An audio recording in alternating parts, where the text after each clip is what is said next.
Good. Deus Ex Machina was on our side today. Mm-hmm.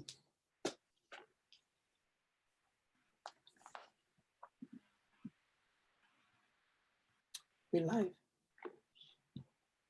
We're always live.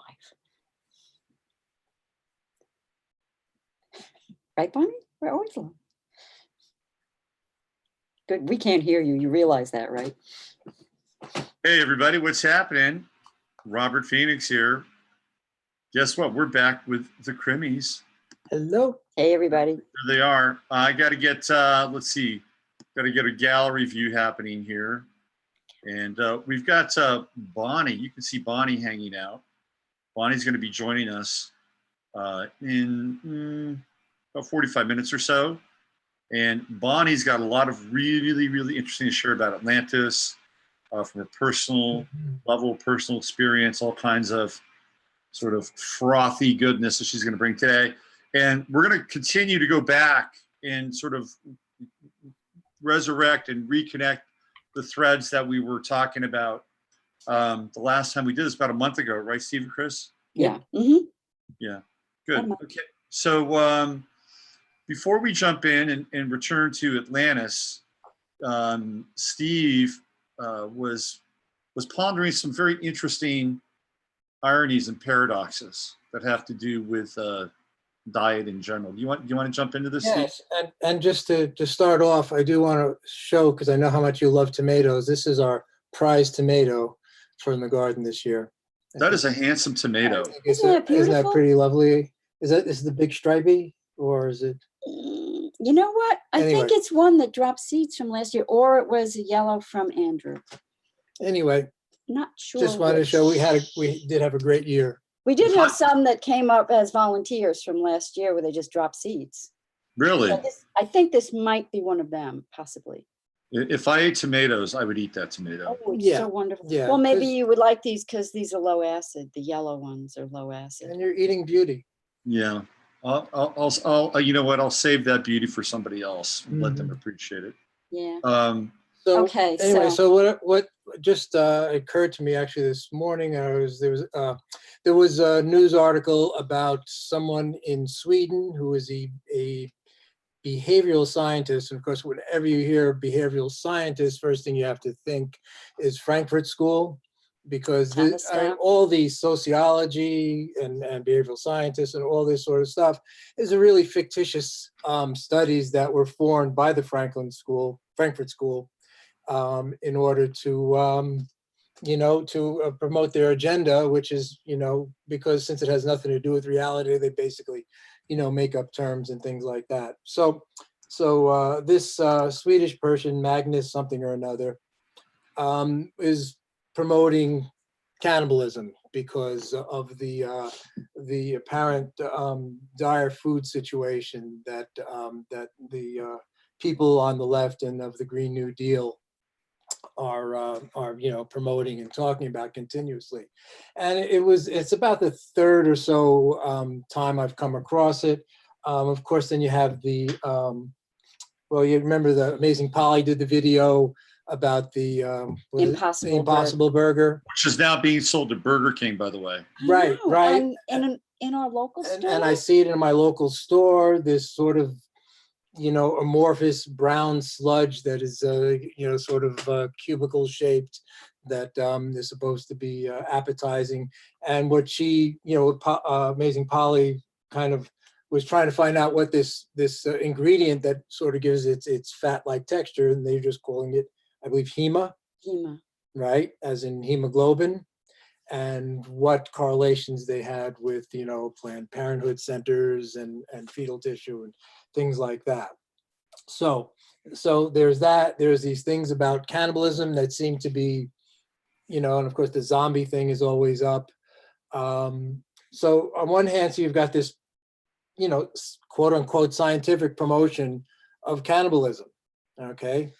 Mainstream promotion of cannibalism. At the same time, going back to the story I think you did yesterday, on the show about a woman in Australia. Is just sort of indicative of someone. She's a vegan, but she was suing her neighbors on, I think, either side of her because they were barbecuing continuously, which, if you know anything about Australia, that's what they do. They're outside, they cook they love their meat, they love their lamb, they love their shrimp. And if you had shrimp in Australia, you'd know why. I mean, God. they're massive. They're like lobster. They're massive, Yeah. So there's this sort of interesting juxtaposition between the fact that they're promoting cannibalism at the same time that they're promoting veganism, anti-meat, so like pretty soon, like the only meat that's going to be sanctioned is Soylent Green. That's right. Mm-hmm. Yeah. Mm-hmm. Yeah. So it's cognitive dissonance, so you're just like, go over here, no, go over here, believe this, believe opposite things at the same time. It's Well, you've forgotten the third protein option. Which is bugs. Bugs, yeah. Right. Yeah, Jeff Rentz promotes this paradox protein, and it's cricket protein. And I think Rentz is a vegetarian. I don't know if he's a vegan or not, but he's actually promoting the same kind of bug diet that the UN is promoting. And I think the irony might be lost on him. And I really like Jeff. I think he does a lot of good stuff, even though his guest list is a little lazy at times. But the cricket option is the third option. And what you bring up though is like it's kind of part of like what they always do, right? I mean, they always do this shit. They'll give you. It's kind of like, okay, well, you could either have left-leaning socialism, social justice, or if you want nationalism, you're going to have to embrace Zionism, right? So they're going to give you these two kinds of extreme options. It's always two false choices we get on every issue across the board. Right. Yeah. And that's the Gemini nature of the way things are right now. I think they have a Cannibal Club restaurant in Los Angeles, if I'm not mistaken. How do you do that? It's kind of one of these underground restaurants. Yeah. Really? It's for like exotic animals, right? Yeah, but I also think that they have a menu that's based on human flesh. All right, this I don't. Jesus. You people in the chat room could look this up. I believe it's like a Cannibal Club, or it's a restaurant in LA that promotes this grotesque. Well, that brings us back to Atlantis, doesn't it? Right. Yeah. Yeah. Right. Well, yeah. Well, things fell apart. I don't know about cannibalism in Atlantis. Well, no, all the extremes and the outrage against nature. Yes. Right. So with the lab experiments and mixing species and creating, god awful creatures. Yeah. So maybe we should just get back into that then. We can just head to Atlantis. Was there anything else that you wanted to? No. I just want to this whole Impossible Burger thing. I think people need to really have their high beams on with this stuff. Oh God, it's bad enough you have to read every single label so you're not getting human.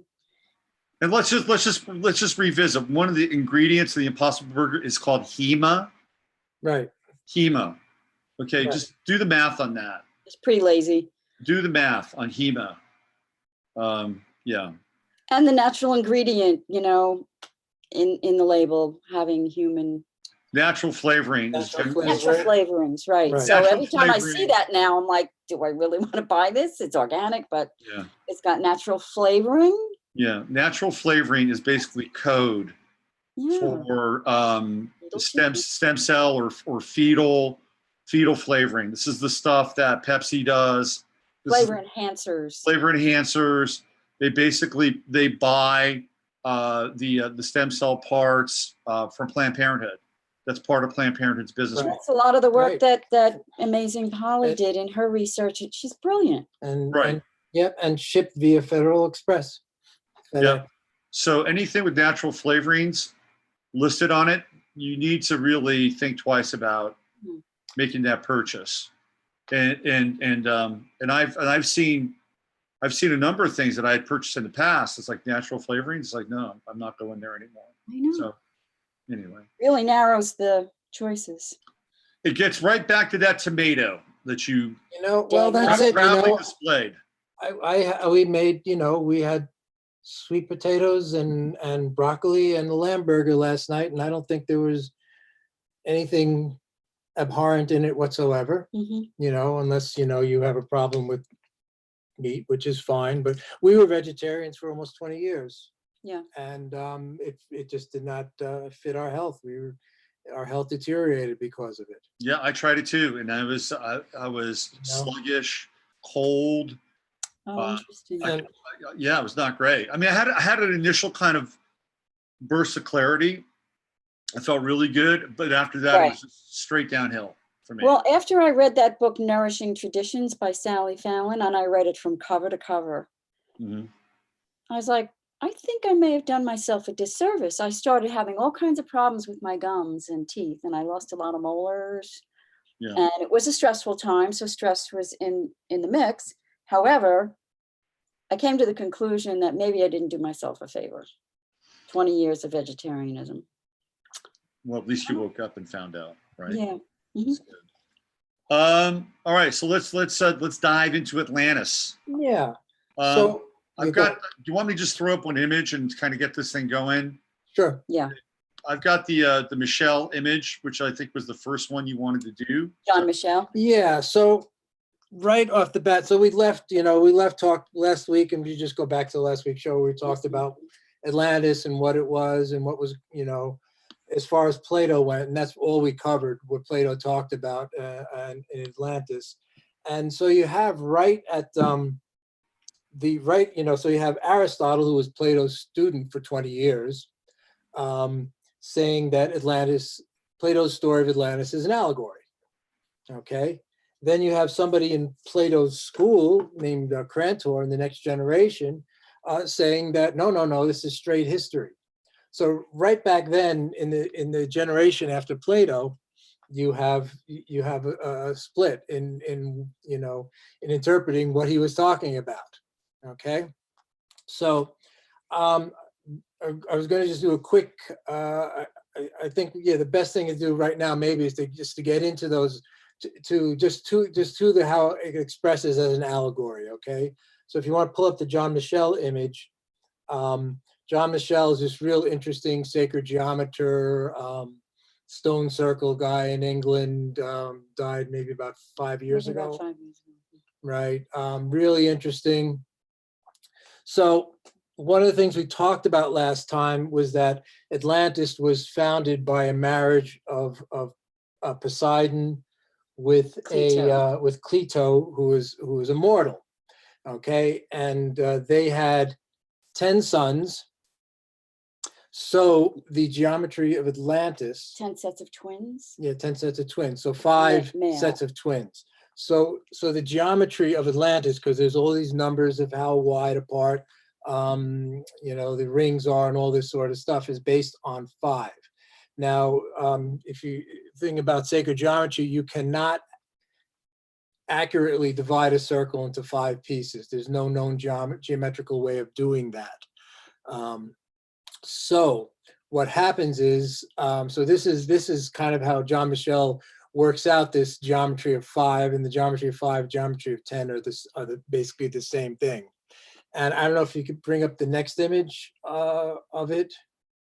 The one that where explodes. Falls apart. Yeah. Okay. So the thing is, the geometry works out on the inner wings, but as you get further and further away from the source, it breaks apart. And John Michell shows this, and this is from a book of his called, what is it called? Not How the World is Made. How the World is Made. That's it. So again, because it's based on 5, so this would be like the outer rings. And as it gets further and further, the geometry can't hold the spaces, how the spaces hold together and form, it breaks apart. So again, this is allegory of how the divine and the mortal, as you go through successive generations, which is moving from the inner ring to the outer rings, gets weakened and weakened. And so this geometrical falling apart is correlate to the moral degradation of Atlantis as it went through successive generations, getting further and further away from its divine origins and much more into, human desires for greed, accumulation of things like that. So down in this region, down here is where we see the disintegration. Is that what you're referring to? Yeah, Right. exactly. And, you could even socially put an understanding to it where there's more freedom. This has all been released. So the tighter you are and closer you are to divine will, the less free will the human has. And just in adoration, like the angelic realms are the closest to the divine. They don't have free will. Right. They are just in constant adoration and a tight-knit association with the divine. The further away you get from the divine, the more free will you have. And it goes ultimately into chaos. Well, it's a theoretical free will, right? Oh, it's free. Yeah, well, it's free because You've been freed from the bond of association with the divine, actually. So you're further away from the divine, anything goes, right? The rules all just explode and you're out here just floating and go for it, right? The closer you are to the divine, the more coherent. Yeah. This is incoherence at the bottom here. Right. So someone who's evolved would have their will aligned with the divine will. That's right. My first spiritual teacher, really interesting guy. He actually cleaned toilets on planes for United Airlines. Very interesting guy. He was a pilot at one point, and he had the nervous breakdown. Right. Basically, he woke up. And then when that happened, he couldn't fly planes anymore. But United couldn't fire him either. So they had him as part of the cleanup crew that got on the planes. So he went from flying him to cleaning him up, and he retained a huge amount of dignity. And this guy was totally brilliant, very, very. He was older, very switched on. And he told me, "There's no such thing as free will." And he says, "The free will or your true will is the divine will or God's will. And when you align with that, then you are literally tapped into what your theoretical true will is." And I would agree with that, by the way.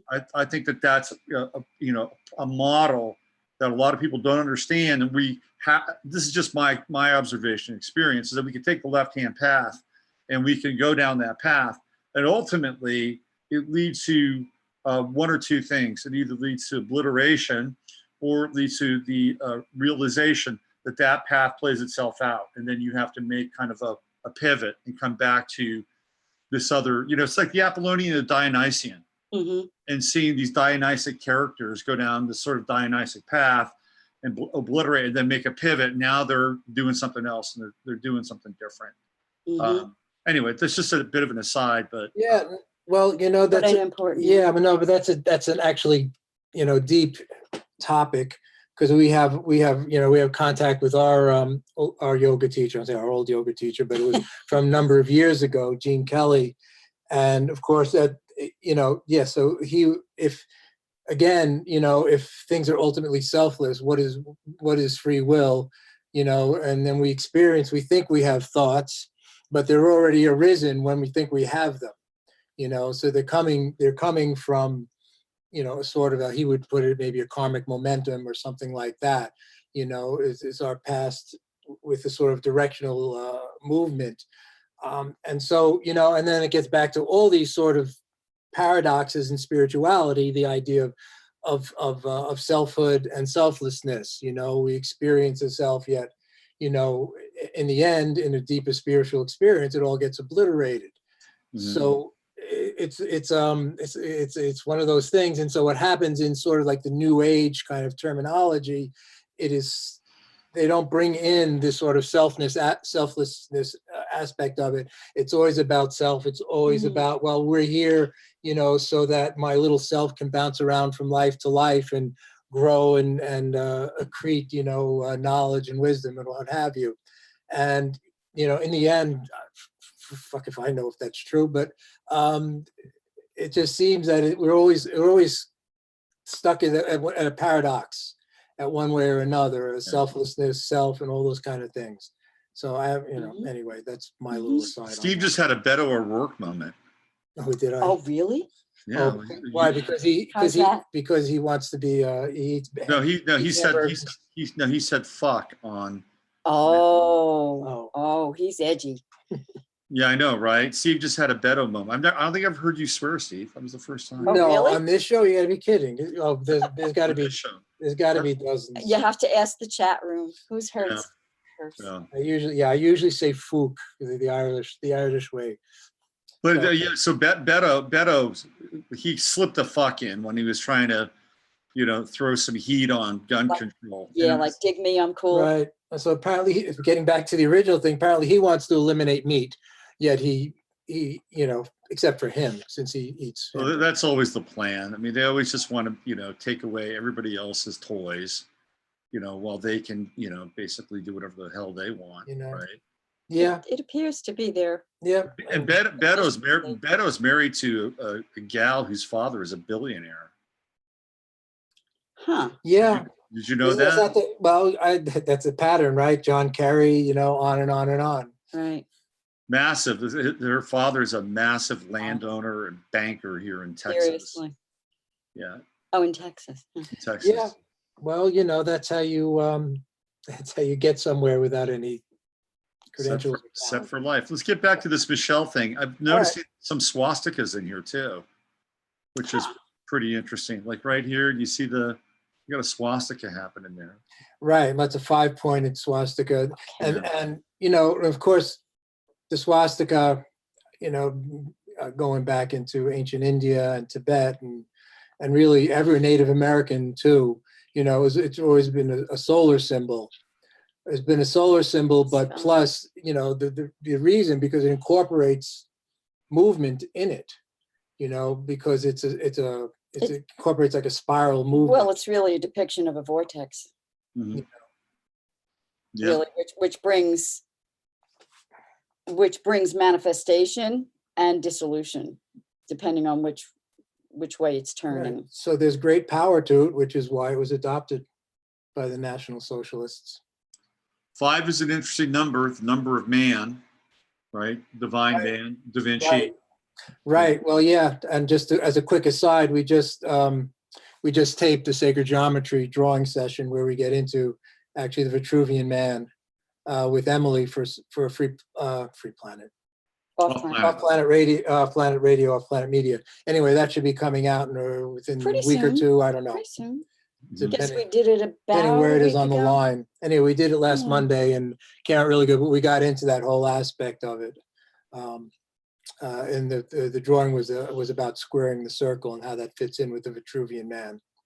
So in case you people don't know, Steve and Krys are doing the Sacred Geometry series with Emily on Off Planet, and it's pretty cool. And if you haven't checked it out, you should definitely check it out. Yeah, so we're doing the drawings step by step so people can follow along, and then, if it's on YouTube or whatever, they can play it back. Get your own drawing pad and compass and ruler. Yeah, it's as a practice. It's an actual practice, because when you draw, there's one thing to look at them, but then to draw them, you bring them inside yourself in a very, very real way. So how does Michelle arrive kind of at, what's the word I'm looking for? How does he arrive at like the interpretation, the scale? How does he come to sort of how through the numbers? Yeah. How this all defractalizes, right? Well, through the numbers that are given in the talk. Yeah, and you can maybe even see it more if you bring up the image from Ernest McClain. So it can be depicted visually through geometry, or it can be depicted musically. Okay. As through ratios. Yeah. Tuning ratios, and it's just using the numbers that Plato talks about. This looks like a Peter Max illustration, by the way. A little bit. Yeah, I mean, this is kind of, I just like this one. There's simpler ones, but I like this one just because of the way it falls apart at the end. Really gives You a know, sense of Jasper. the dissolution. Hey, little friend. There he is. Yeah, Aw. yeah. Our guy's sacked out on the porch. Jasper has his own email address now. He does. Does he? Does he get mail? I haven't checked it yet, but Does he somebody, get cat videos? some Sticky Marks set it up. Good. That sounds familiar. I think I So heard you talking to So Sticky. this is another aspect of the same thing. So again, yeah, so to your question, Robert, there are all these numbers embedded in the dialogue. And when Plato talks about different cities, there are different numbers. So when he talks about the ideal city, so we said this Atlantis was based on the 5 sets of twins. Some of his other cities were based on 6, and that was a marriage of Athena and Hephaestus. So, and everything was divided into 12 parts. Now, a circle can be perfectly divided into 6 and 12 very easily, and that's an exact drawing you can do. But with the 5, it doesn't come out perfectly right. So, in my limited understanding, so there's a guy named Ernest McClain who did it with the Rigvedic numbers. He did it with numbers in the Quran, numbers in the in Plato, and he was a mathematician and he was a musicologist. So he understood tuning theory, and so all these numbers in these ancient myths, he saw how they fit with tuning theory. So on the inner circle, you can see the tuning is the original 10 sons of Poseidon plus Poseidon. So there's 11 notes in this center circle. Okay. Right? Which is the center island. If you see this as a map of Atlantis, Right. So this that's is how it's constructed. Right. That's the core island where the temple is, where it's most coherent and closest to the divine. Yep. So the 11 notes would be the 11 notes of the full scale, right? There's 11 notes. We take 7 of them to make each one of the Octaves? each one of the octaves. Each key is 7 of those 12 notes. But on a piano, there's 12 notes from C to C, right? Mm-hmm. So there's 12. C is the same as C, so there's 11 notes in between. So those are the 11 notes in the middle. My basic understanding with not knowing tuning theory. Okay. So as you expand outward into more and larger and larger sort of samples, larger numbers to make the octave with, you Mm-hmm. have more and more notes. Right, and these notes are going to be based on the perfect 5th, if I'm not mistaken, or it could be a perfect 4th. I'm not sure where the 5. I'm not sure the ratio goes in. I think it's a perfect 5th. Anyway, as you use the perfect 5th to replicate the octaves with more and more space, i.e., larger and larger numbers, it becomes more and more untenable. Mm-hmm. Until you reach the outer ring where you have so many microtones that music is impossible, Mm-hmm. right? And so it says at the end of the Critias, which is where Plato talks about Atlantis, that Zeus sees what's going on. They've gotten further and further from their origins. Mm-hmm. They've gotten more and more interest in material things. They've lost their moral standing, their moral compass, and Zeus literally says, "I have to bring them back into tune." At the end of the Critias, Right. And apparently, how he does it by smiting them. Apparently, since the Critias ends before you get what Zeus says.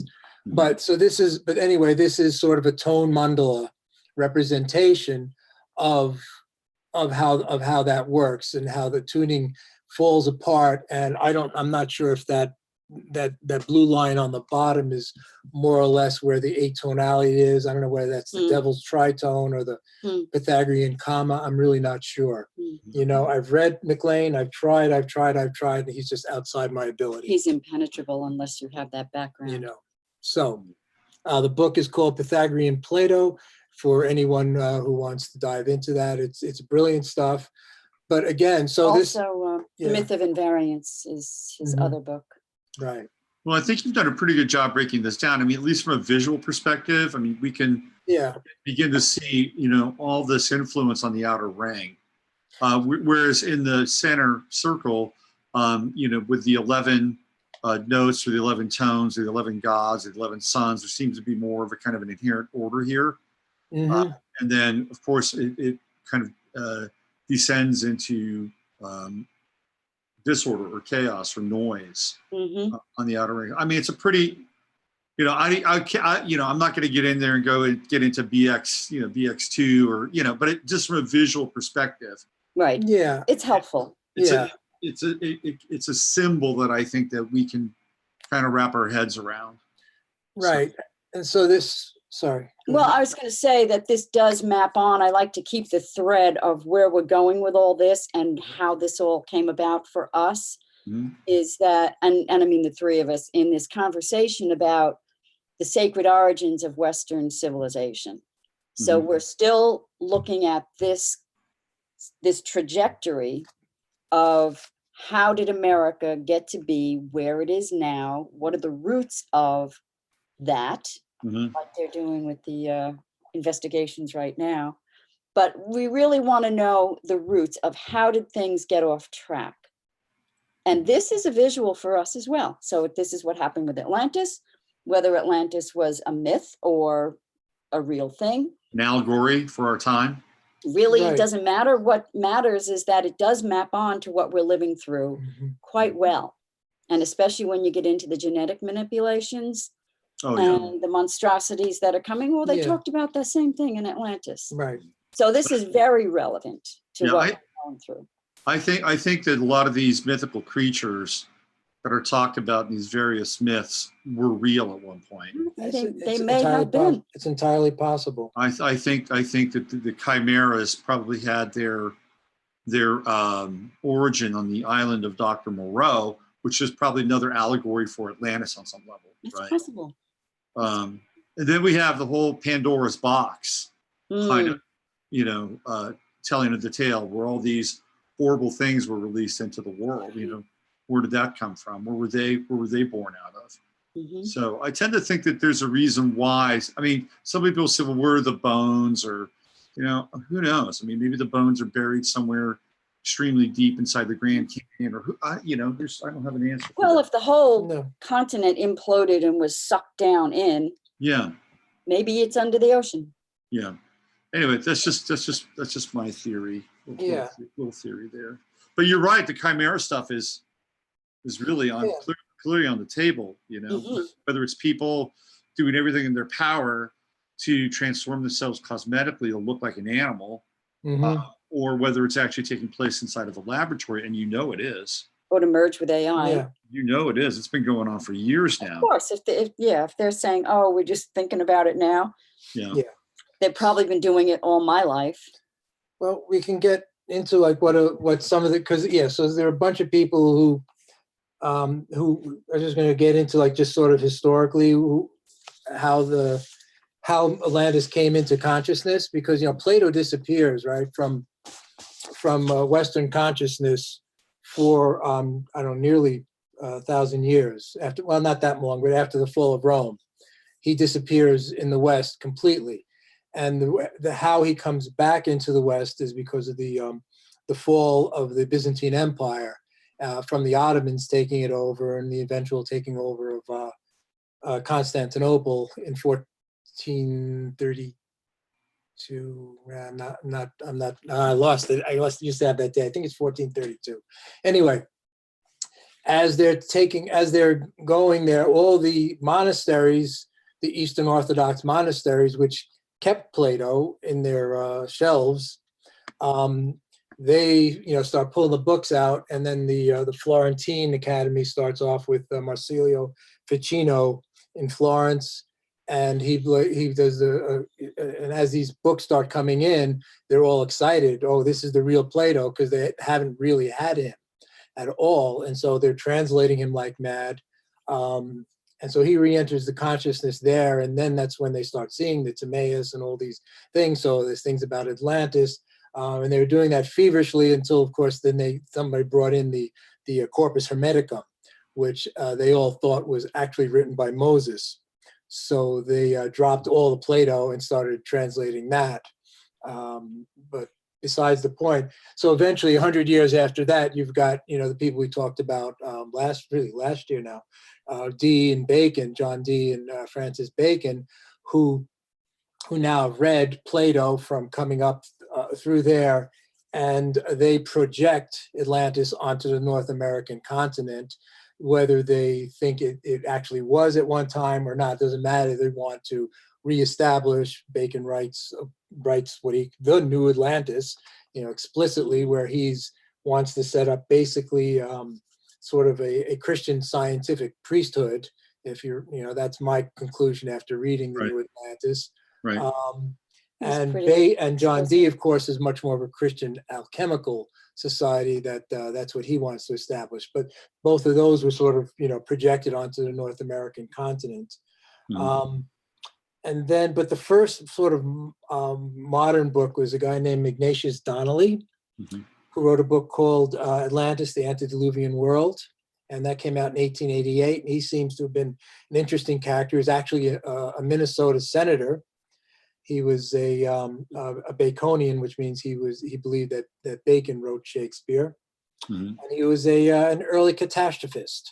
So he was looking at all the floods and all these catastrophes as forming human society. So that was a fairly influential book, and it's kind of interesting that a U.S. senator would have written it. At the same time, you've got Madame Blavatsky coming out, and with her interactions with whoever she was actually interacting with, she does this whole thing about Atlantis. She says that Plato actually condensed millions of years of history and a whole continent that went from North America to Europe, to Africa, and he just made it into a small island.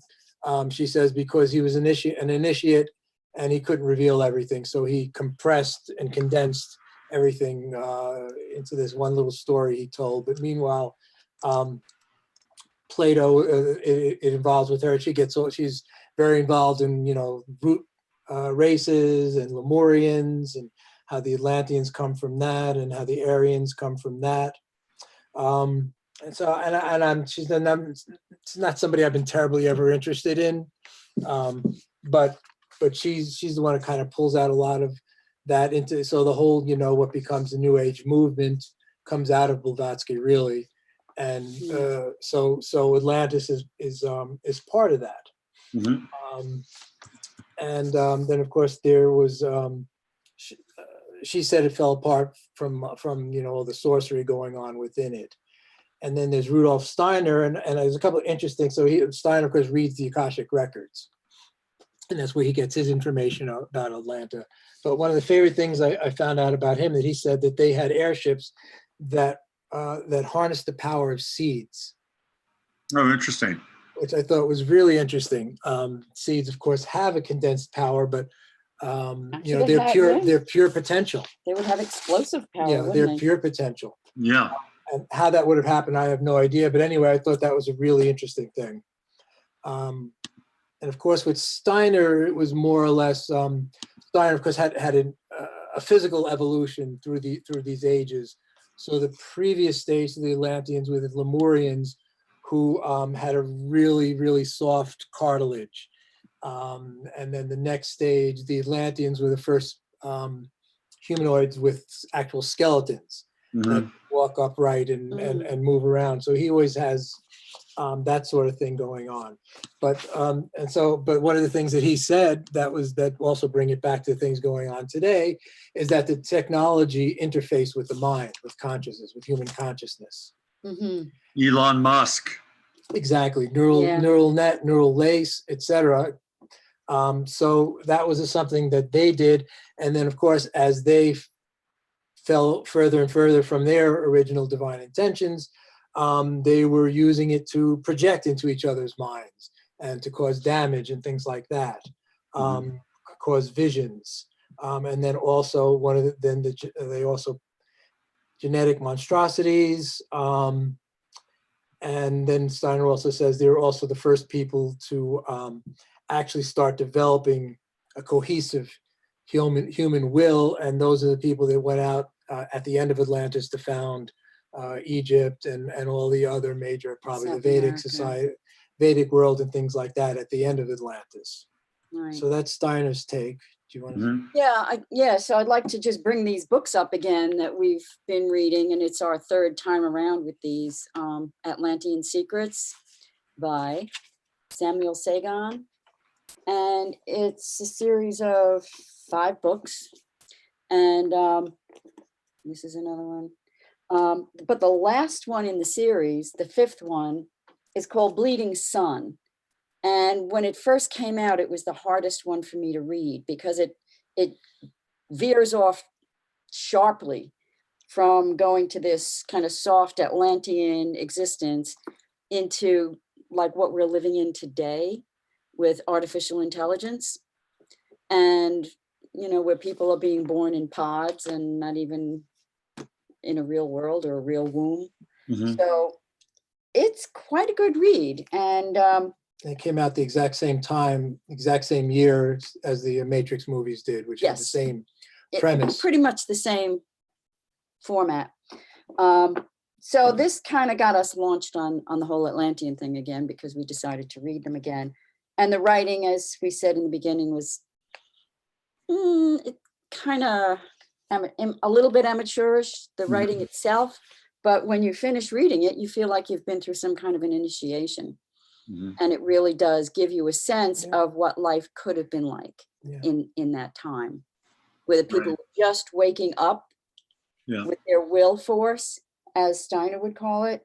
And a similar thing is happening today, where people are awakening again on a different level. So like an octave higher than what was going on then. And people are now going through this again, like this whole Sleeper Awaken is the first book in the Atlantean series, and that's what's happening today. Right. Whereas where they were completely, held to ritual law and ritual and Even spiritual ritual even if it was speech, spiritual and ritual speech, it's kind of like we've been held in sort of immediate trance for all this time, and we're just really breaking out of it. So. And I've just got a little bit left here, just about then. And the third main person is Edgar Cayce. He talks about Atlantis, and is about a third or a little less than a third of his readings with people, past life readings with people, had lives in Atlantis or a life in Atlantis. And he's the one who brings in all the stuff about the crystals being part of it. That was the power. They had laser crystal power plants. And again, they devolved into greed, and I guess he's the one who brings in the things about this eventual conflict between the children of the law of one and the children of the sons of Belial. That's right. Law of one versus the sons of Belial. Yep. Right. So he brings that in there, and they had airships. They used a firestone, which goes back maybe to the orichalc, which Plato talked about, which no one really knows what it was. And describe it, or because it's such an orichalc interesting is like thing. a fiery gold. It's a stone, And one of the rings of Atlantis is actually metal? covered with it. It's kind of a metal, according to Plato. So it's like a reddish gold kind of substance that no one really knows what it is. Orichalc or ALC? LCH? Yeah, orichalc. Orichalc. So that's a whole other thing that Cayce brings in, and I guess the last thing I wanted to mention, because then we can bring in Bonnie, I guess, is that the new Atlantean theory as being proposed by the people that you'll find if I think it's the week after the Texas gathering. There's the the Dementia of Disclosure conference out in California somewhere. Yeah, I think that's. I think so. Yeah.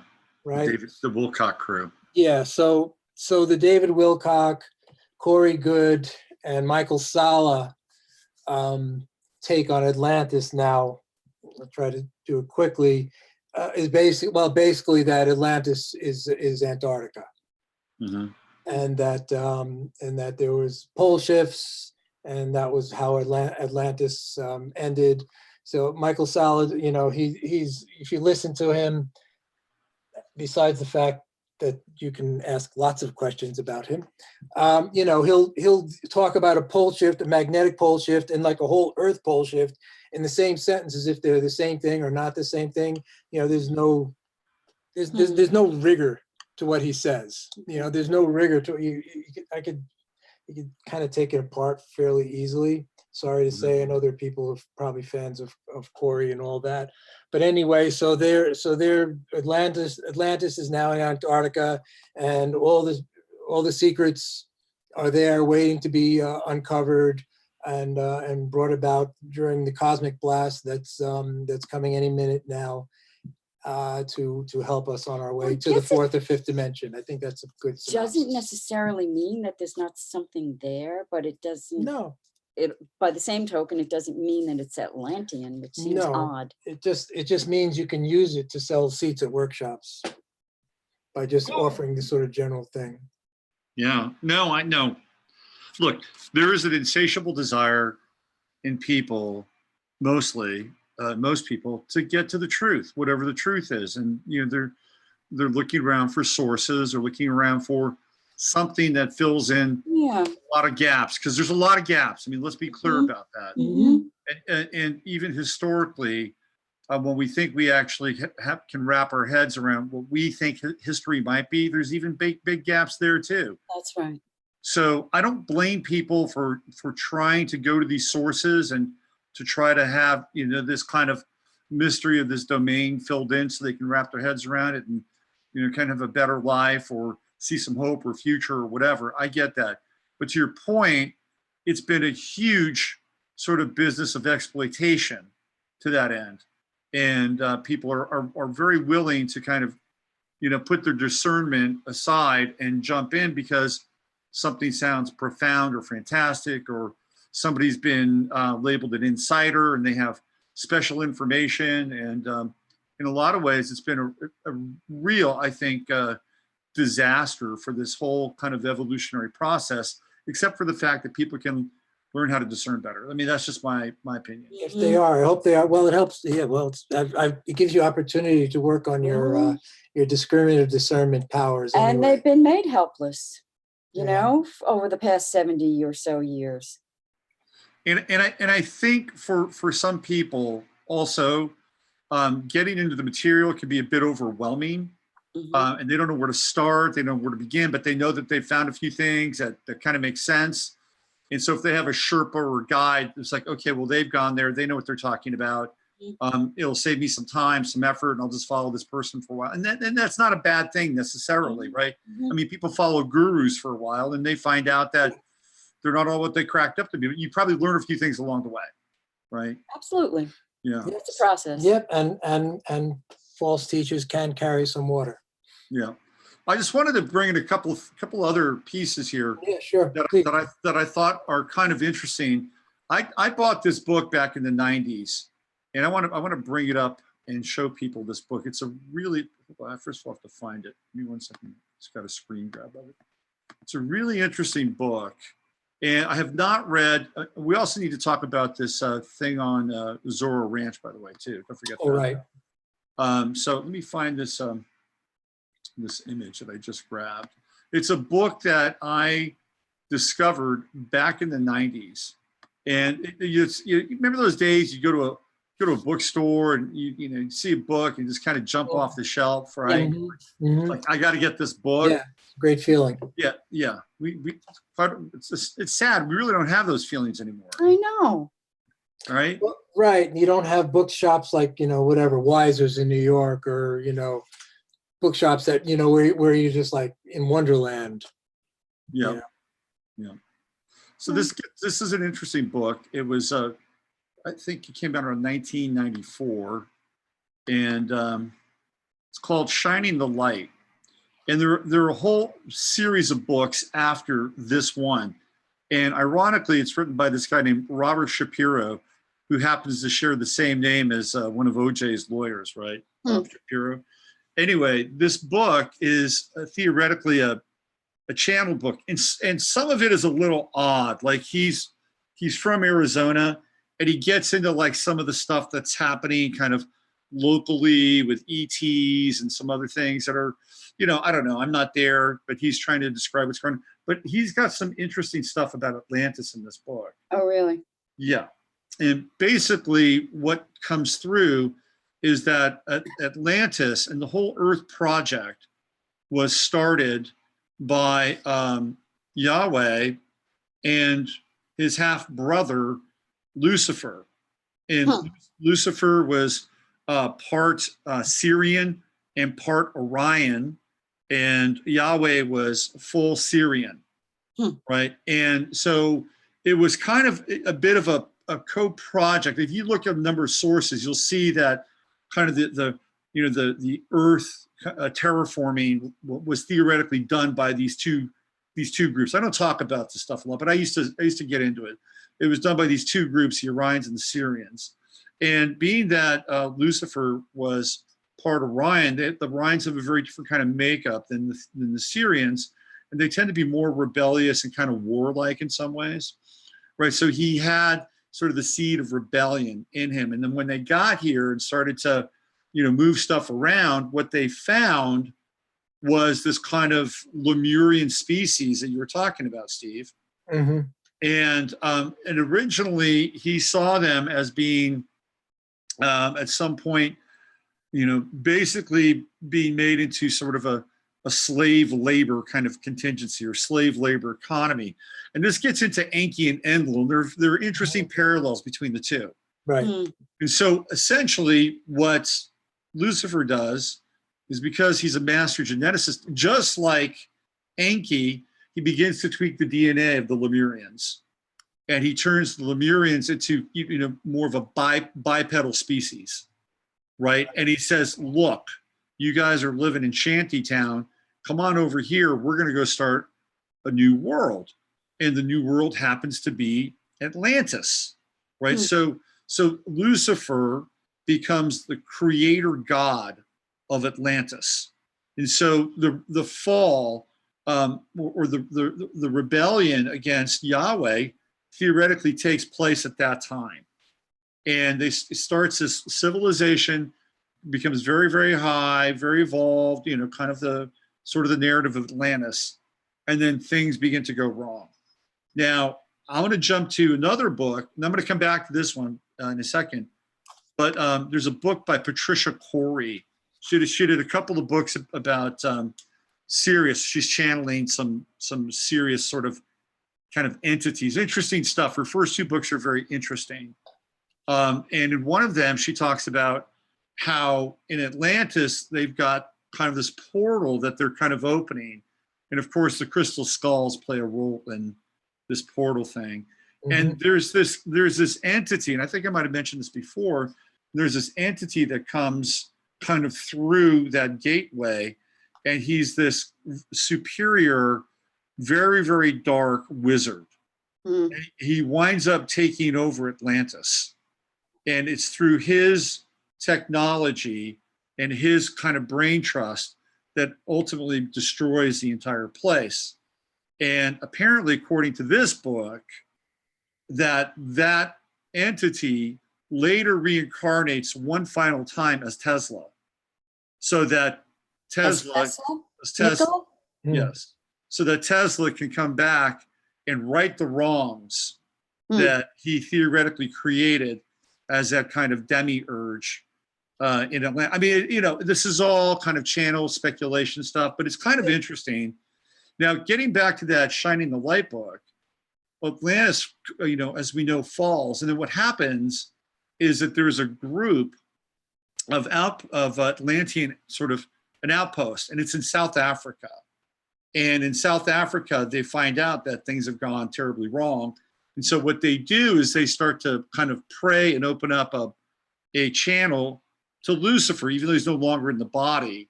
And so they do this, and because they're asking for help, God, help, right? And so what happens is that theoretically the Orions hear this, and then they come back down to Earth, and they say, oh yeah, well, we can help you out, no problem. And then again, this is just all in this book, but it's very interesting, is that what the Orions do is they create a crop or crops for these people, these outcasts of Atlantis, to begin to plant and then grow. And the crops are tobacco and coca. And it's apparently through the coca that they're able to grab hold of their consciousness. Mm-hmm. Like the coca bean, like but the this coffee, is in Africa, not South America? South Africa, right? This is in this, yes. And so they're able to grow this coca bean, and they're able to gain their they're able to gain a foothold in their consciousness. It sounds crazy, but it's kind of, the Mormons don't go anywhere near coffee or Coke. Right? No stimulants. Well, maybe no stimulants, but maybe there's something about the genetic property, the genetic makeup of the coca bean. I'm just throwing this out there. And so what happens is that this Orion group sort of takes these people over vis-a-vis this substance, right? And then they become the custodial race.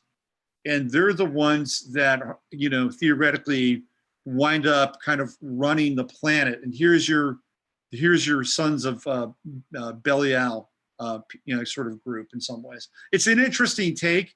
It's worth looking into. You can probably find the book cheap. It's just another kind of, narrative that goes along with this Atlantean thing. Yeah, It's all kind of versions of really the same story. I mean, something like that happened, right? And this, you said, Absolutely. was channeled? Yeah. Yeah, it's channeled. And both books are channeled. And what's the title of the Patricia Cori? Let me see. I should know it. I have helped her get a book deal. Let me find them. Give me 1 second. The first two books are the best. They're really, really good. They're very compelling. And I don't buy a lot of let's see, Atlantis Rising. Oh, That's the book. That's a good one. sounds familiar. Atlantis Rising and the Starseed Dialogues. Those are really, really Oh, good. that sounds very familiar. Yeah. Well, So a little more, transmission. those books I thought were so good that Patricia was living in Italy. She's an American. She only had Italian publishing and distribution because that's where she was living. So I introduced you to Richard Grossinger. I was wondering, Richard, yeah. Yeah. So I said, Richard, you got to grab these books because I think they'd be really good. Maybe that's where I saw them on their website. Yeah. So he did a straight publishing deal with Patricia for all of her books. Good. So yeah, those two are interesting. The rest I haven't read. So explore there if you want. Let's get into this Epstein thing real quick, and then let's bring Bonnie on. Yeah, Bonnie must be waiting. I think she's having fun in the chat room. Yeah, well, She might be. She did write a book. There she is. She did write a little note about posting titles and authors of the books, and what I will do is I'll put them in the comments, and also a link to our notes. I'll put them in in the comments when we get done, because I can't do this and chat at the same time. Robert's multidimensional. I'm monochromatic. You're the Gemini, man. I know. I'm working on half a limb right now. So go ahead. Yeah. You should be amphibious. Do you remember? How's that? You remember Mike Tyson? Yeah. So he's talking about boxing with either you're leading with your left or leading with your right. And he confused ambidextrous with It says he's amphibious. Yeah, I can box ambidextrous left or I can box right. I'm amphibious. Oh. Well, I love Mike Tyson, by the way. Yeah, more duck-like. Duck is the most sacred Sufi animal because it can be in the air, the water, and and on the earth. And it makes a pretty good staple of Chinese food. That roast duck is amazing. Mm-hmm. So, right. So this is at the ranch. Oh, the Zorro Ranch in New Mexico. Right. So I just thought this was really interesting because it's I don't know whether it's herb garden or God knows what. But anyway, it follows the pattern of Atlantis almost perfectly, except there's 4 entrances instead of 1, but it's basically the same thing. So there's something going on at that, you know, and you can't imagine what horrific things were going on in that ranch. And we do know and that was another an amazing Polly video. That ranch, his ranch is surrounded on 4 sides by not the Governor Richardson, but the governor before him, Max something or another. I'm sorry, I can't remember the name off the top of my head. But anyway, so that's a whole other section of him that's not being exposed and talked about.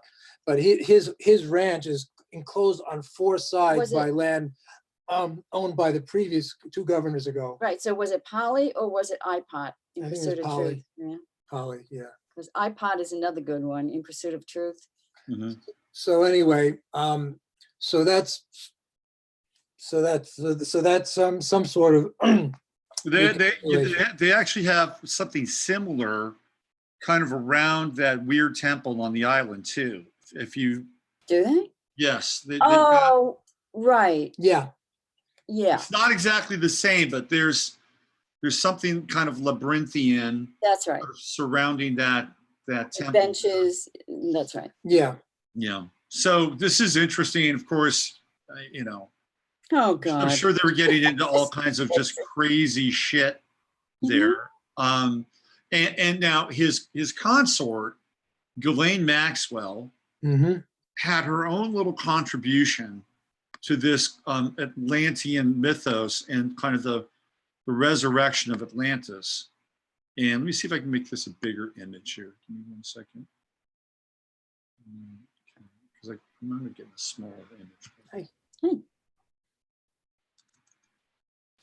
So Ghilane Maxwell, as most people know, is a pilot, a sailor, right? What do you call it? An Argonaut, right? She basically can pilot submarines. She's very into the ocean. Ocean's a big deal for her, right? Obviously. That's where her father met his demise, as you recall. That's right. Yes, in the ocean. So she had this thing called the Terramar project. And here it is. This is her presenting at a TED Talk. In Charlottesville. In Charlottesville, right, Charlottesville. Anyway, the Terramar project was essentially kind of built on let's save the oceans, let's be citizens of the ocean.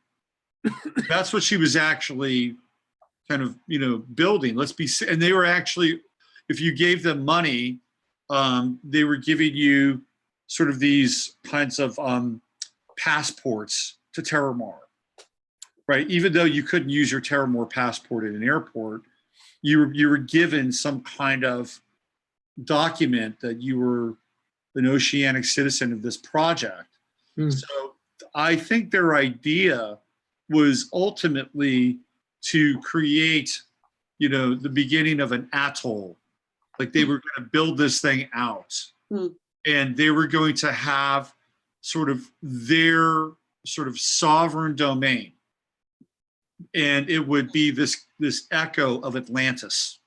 Oh, really? Yeah, that was their stated purpose. Kind of like what China is doing, and China's doing it right.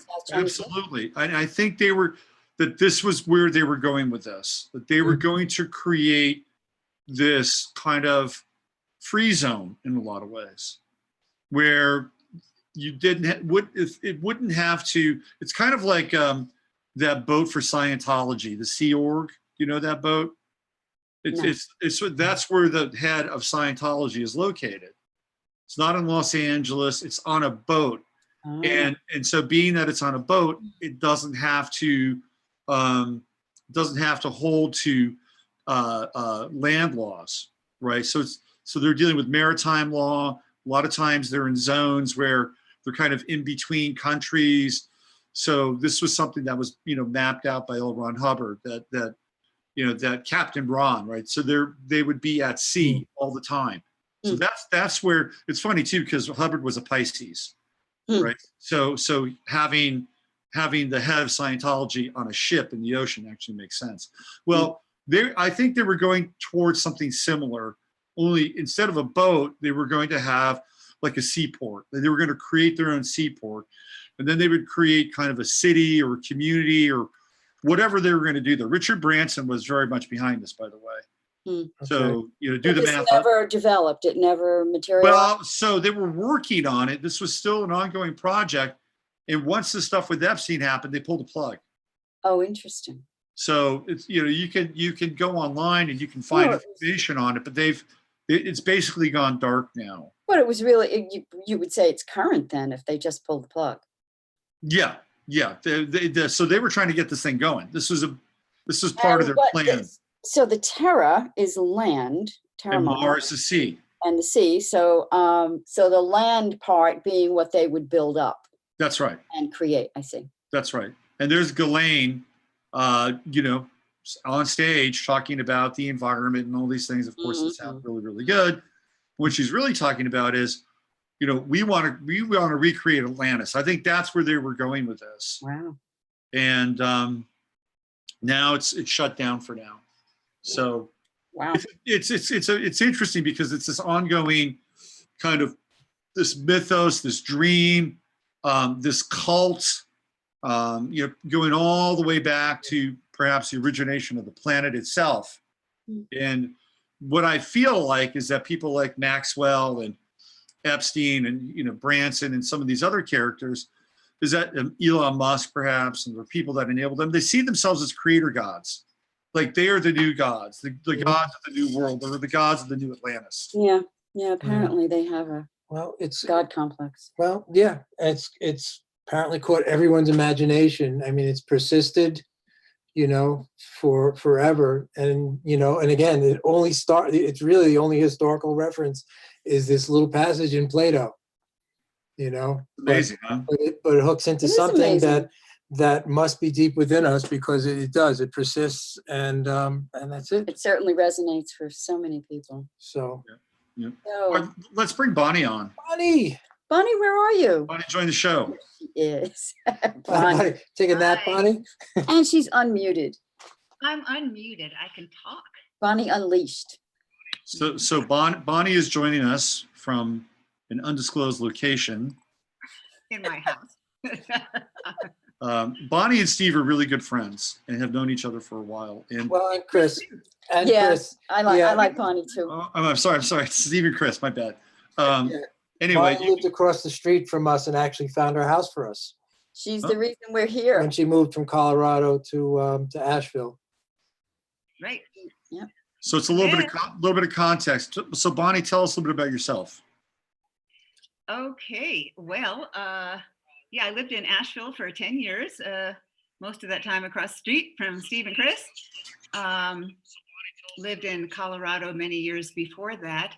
I've been Hold on one second. You just need to mute the YouTube broadcast because I can hear it in the background. There's a little microphone speaker thing on the YouTube. Beautiful. All right, cool. Go. Let's do it. Okay. Well, for about 45 years, I've been an energy healer and a clairvoyant, clairaudient, medium type of person. And I have learned a lot of different techniques over those years. So really at this point, I just work through love, on the frequency of love, and sessions with me involve information from spirit, from a person's own higher self and wisdom, energy healing, past lives, soul retrievals, other dimensional aspects, all that kind of thing. I'm also a writer. I have one published book through Balboa Press, and it's called Love, Light, and Business, Business Anatomy for Holistic Healers. I'm currently a travel writer as well. So anyway, I live in Ecuador, South America right now, which is quite the change for 5 months. So you've done a lot of extensive stuff with Atlantis, right? So let's get into it. Let's find out you know, where we can go with this thing. Sure. My perspective is not quite the same as these various other people who write books about how Atlantis came to be and who ruled it and the whole history. What I have is a lot of windows into other people's lives. So for 45 or 40, well, depending on where you count from, I've had people come to me for a long time, and I look into their lives to see the origin of their issues. And so often the origin of their issues is what went on in Atlantis. So for me, it's really hard to doubt the existence of it because I see it over and over and over again. And in my own experience, there are times when my own other lives will be very blatant to me.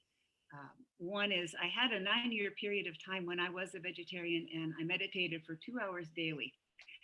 I'm not sure if I recommend that or not. I became outrageously psychic, and I could hear what people were saying as they were walking up to me, what they were about to say to me. I would hear it before they got to me, and things like that. It was just overboard. And so during that time, really lives in Atlantis, lives I've lived in other times and places were as present as thinking about what I did last week. They were just completely a part of everything. I actually began eating meat again, partially because I couldn't deal with being that open to everything. So that helped.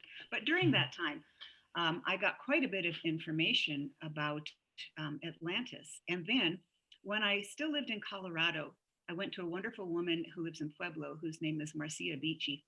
She is a psychotherapist who uses hypnotherapy, and she started using hypnotherapy to get to past lives for her clients. And then she learned how to do the life between life hypnotherapy. So I had 9 sessions of that.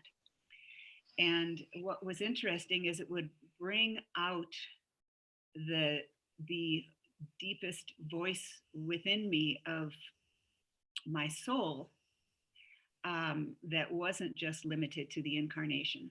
And so we really went far with these 9 sessions and learned a lot about it. So I feel like I have windows to my times in Atlantis and then various glimpses of other clients, things that they did in Atlantis, times and adventures. And mainly my perspective is the troubles that people encountered that they brought with them into this lifetime to try to resolve. Because you've got the, what? You seized up for 1 minute. Yeah. You're good. You're fine. You're fine. You're fine. There is the physical ancestry where genes are passed along from body to body. And so you have something in common with all the various ancestors from the various branches. And then there's the soul ancestry, what your soul has done time after time. And it's very interesting to see how those intersect. I never have seen why in particular did everybody from Atlantis come to North America. I don't really know. Maybe other countries are finding this same phenomenon, that so much of what's going on comes from Atlantis. And as you mentioned, Edgar Cayce, that's really great because he brought up a lot of that as well. And you're seeing people working with these same issues. One of the things that I look at about Atlantis is it's hard to look at Atlantis as just one moment when the consciousness was high and then gradually dispersed and disintegrated.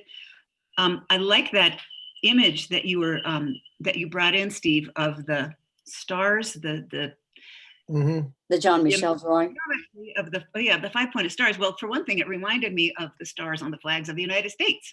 You know, we keep adding more and more stars. Yeah, good. And the farther we go, there's more stars, but we're disintegrating from the center. So really a lot of overlap and similarity.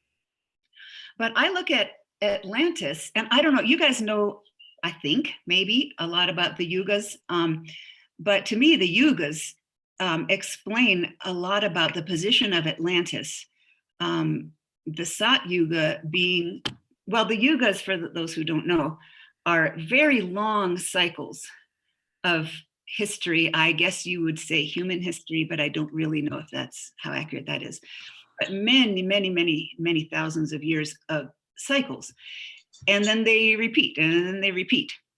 And so the Sat Yuga is the highest, what would be called the golden age, where everything was wonderful and ideal and harmonious and beautiful. And then things step down a little bit from there to the Treta Yuga, where it's a little bit still lovely and beautiful, but problems and conflicts creep in. To me, that's where Atlantis is.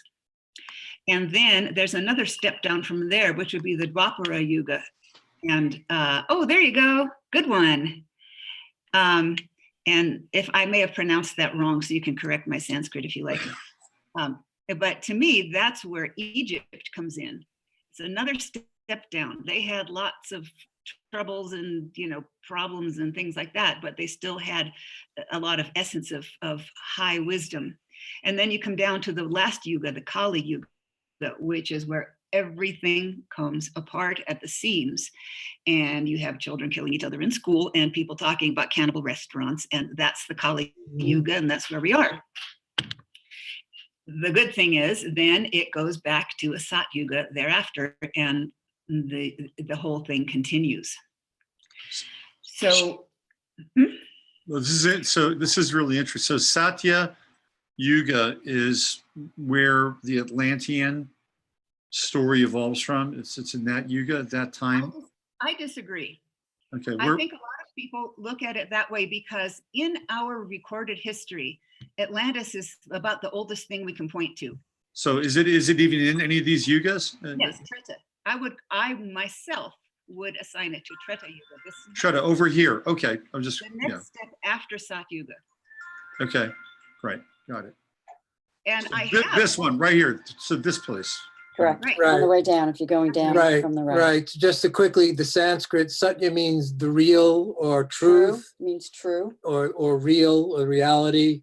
So it'll be the most real. Treta means third. Dvarpar means second. Kali is time, really. Kala is time. Kala. So it's really, time is much more involved in the Kali Yuga too than the other ones, because the older ones are much more mythic times. I would also call time a limitation. Time is one of the major limiting factors in our dichotomies that we're living in society at this moment. Right, and if you go up to the mid-heaven and you're coming down, starting to the right, going to the Satya Yuga and coming down, so we're descending down, down, down into the darkness.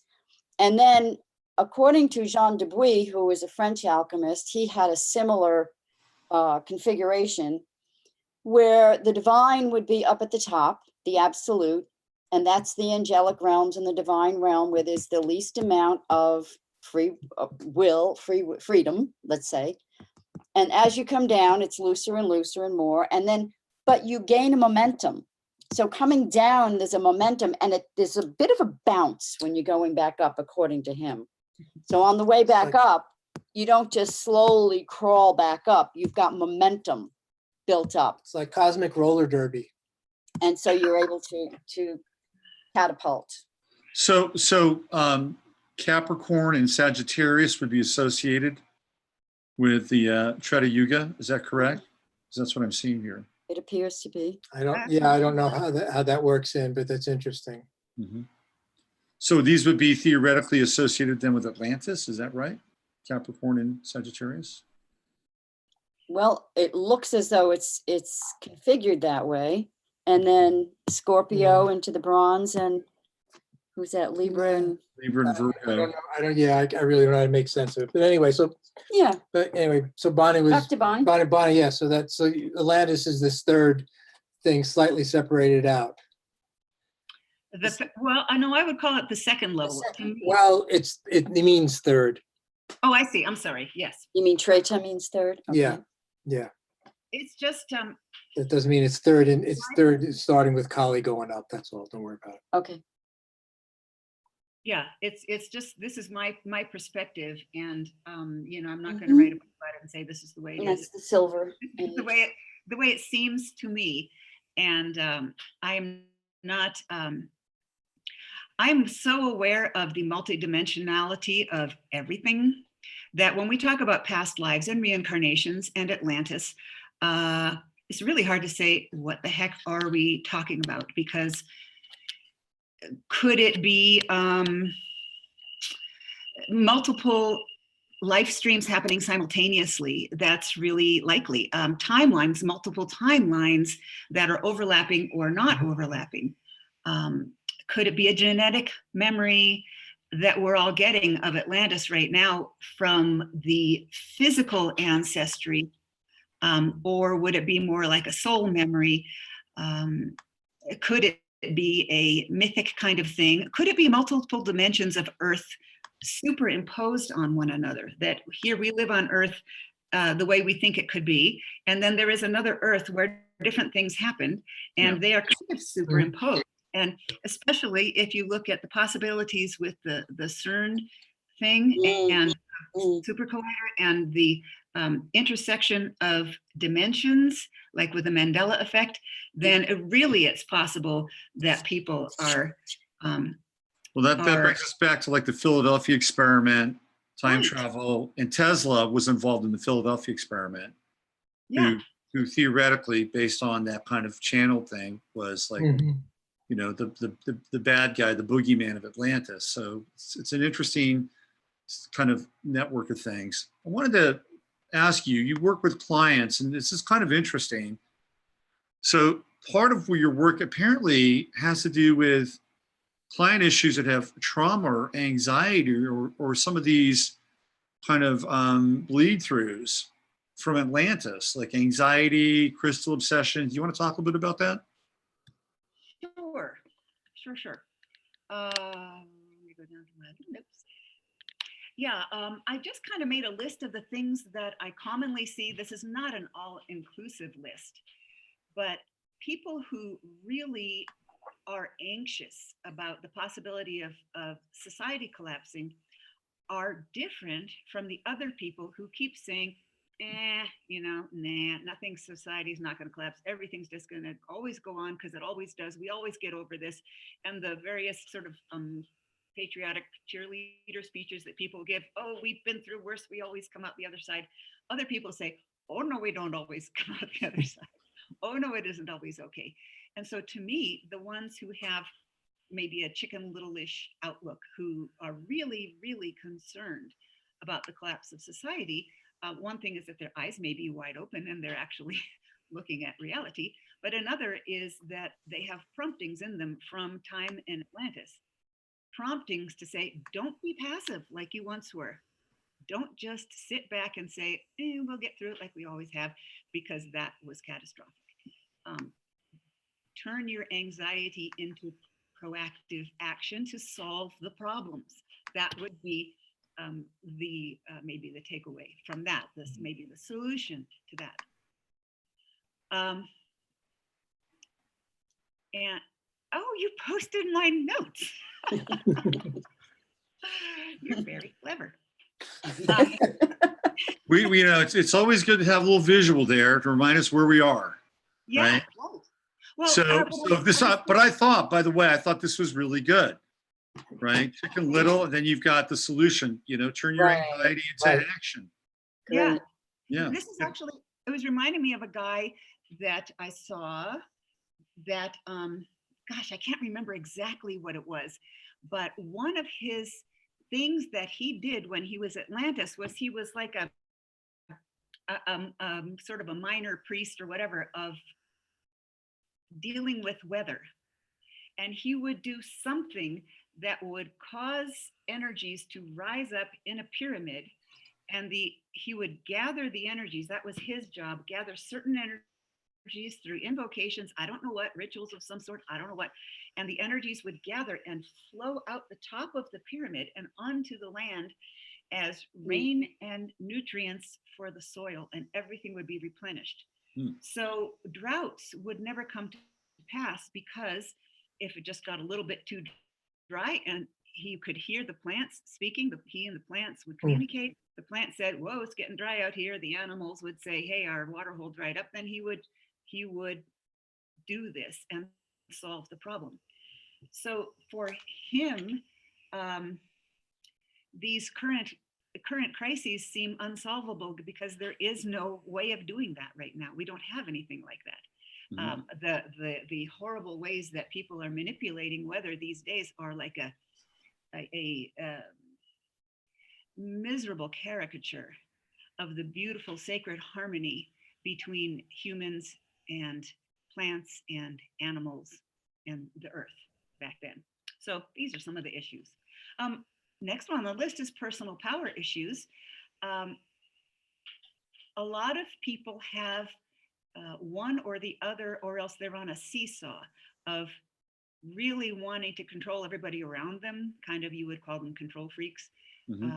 And just making everybody miserable around them because they're trying to control their lives. Or else people who are just utterly passive and say, "I don't know, what do you want to do? I don't know, where do you want dinner?"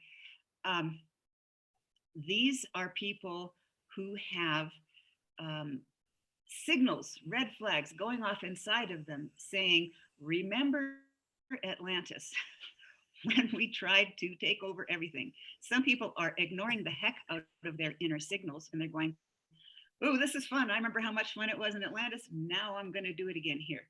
I'm speaking of subconsciously, of course. They probably don't remember it at all consciously. But people who are not learning their lesson, they're kind of flunking their test and they're still trying to step on everybody to get where they want to go. Other people are outrageously passive in this life in order to make sure they don't make the same mistake they made in Atlantis. And a lot of people, actually, a surprising number of people go between those two. They're wimpy and then they're bossy and then they're wimpy and then they're bossy. So the solution would be do what you can to maintain a balance of personal power and keeping in mind always the highest good of all. Being wimpy, it does not necessarily serve the highest good of all. Letting everyone else call the moves is not the solution to having been a power-hungry person in Atlantis. You have to look for what is for the highest good of all and keep yourself that way. I think you got this crystal obsessions thing, which is. And the crystal obsession. You want me to move a little faster with this? No. I think you've got a good pace, but I just thought you were done with that section, so I just wanted to introduce. Yeah, I was. Yep. Yeah. Crystal obsessions. It's really interesting, and I don't mean to use the word obsession in a negative way. I don't mean that at all. But some people collect model cars and they go, "Oh, it's nice. Here's my model cars." But people who collect crystals, they're like, "Don't touch my crystals." This is, Right. They really love them deeply. And I'm kind of one of those, although I do let people touch my crystals. But I love crystals myself.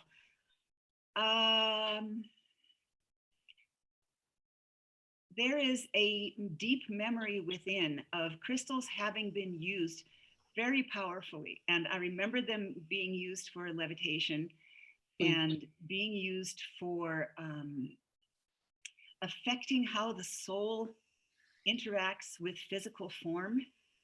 Because in Atlantis, things were still kind of loosey-goosey as far as your soul being connected into your body. You can kind of come and go with ease.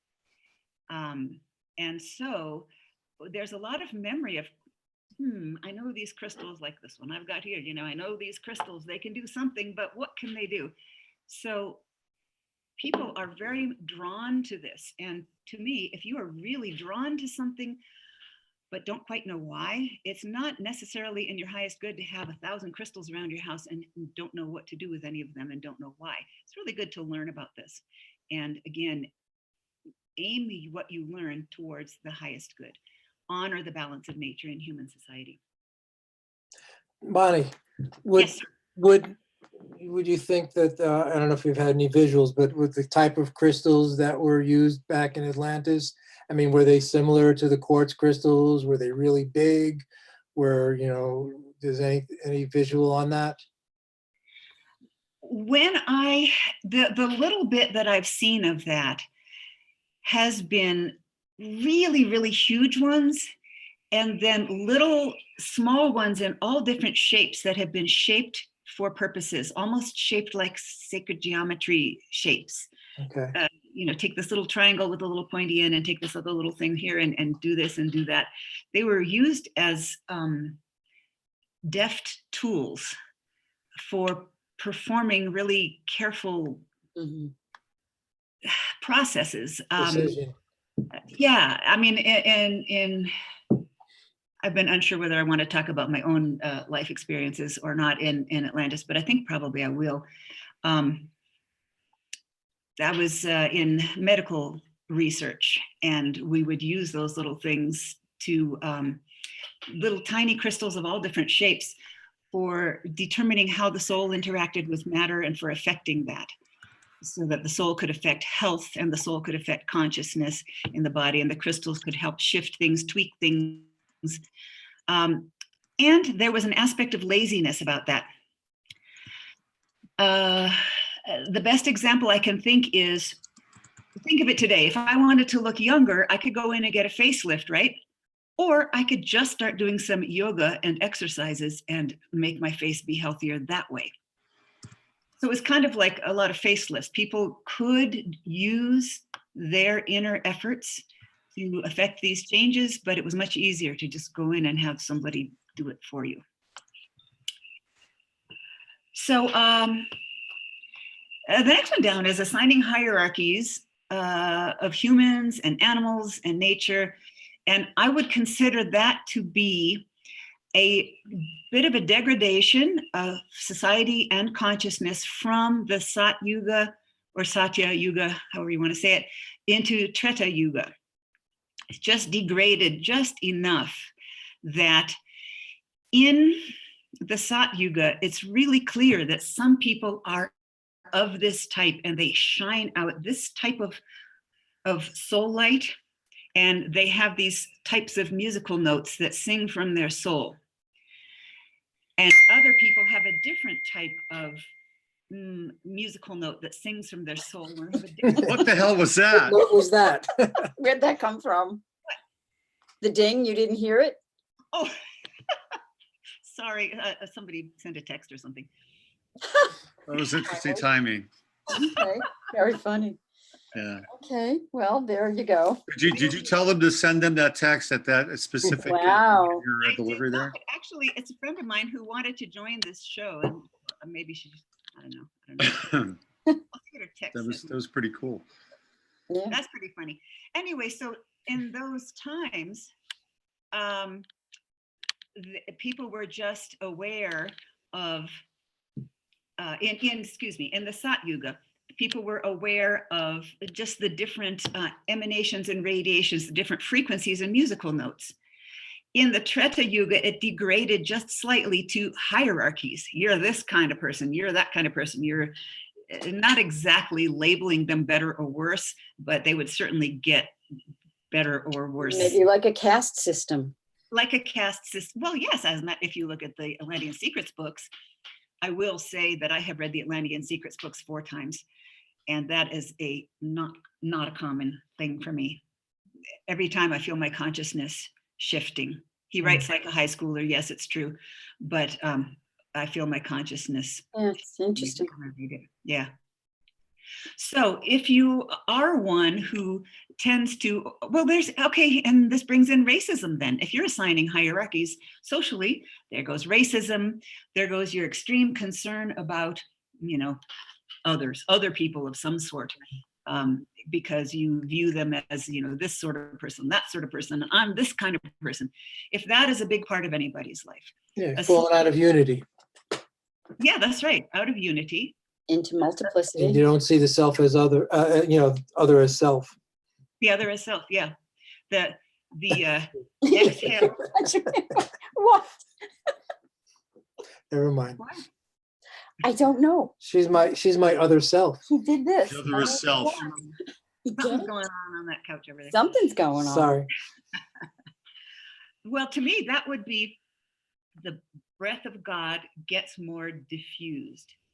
You have that drawing of the stars.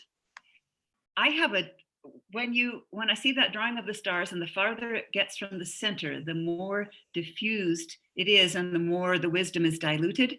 I have an experience that I had 2 different times.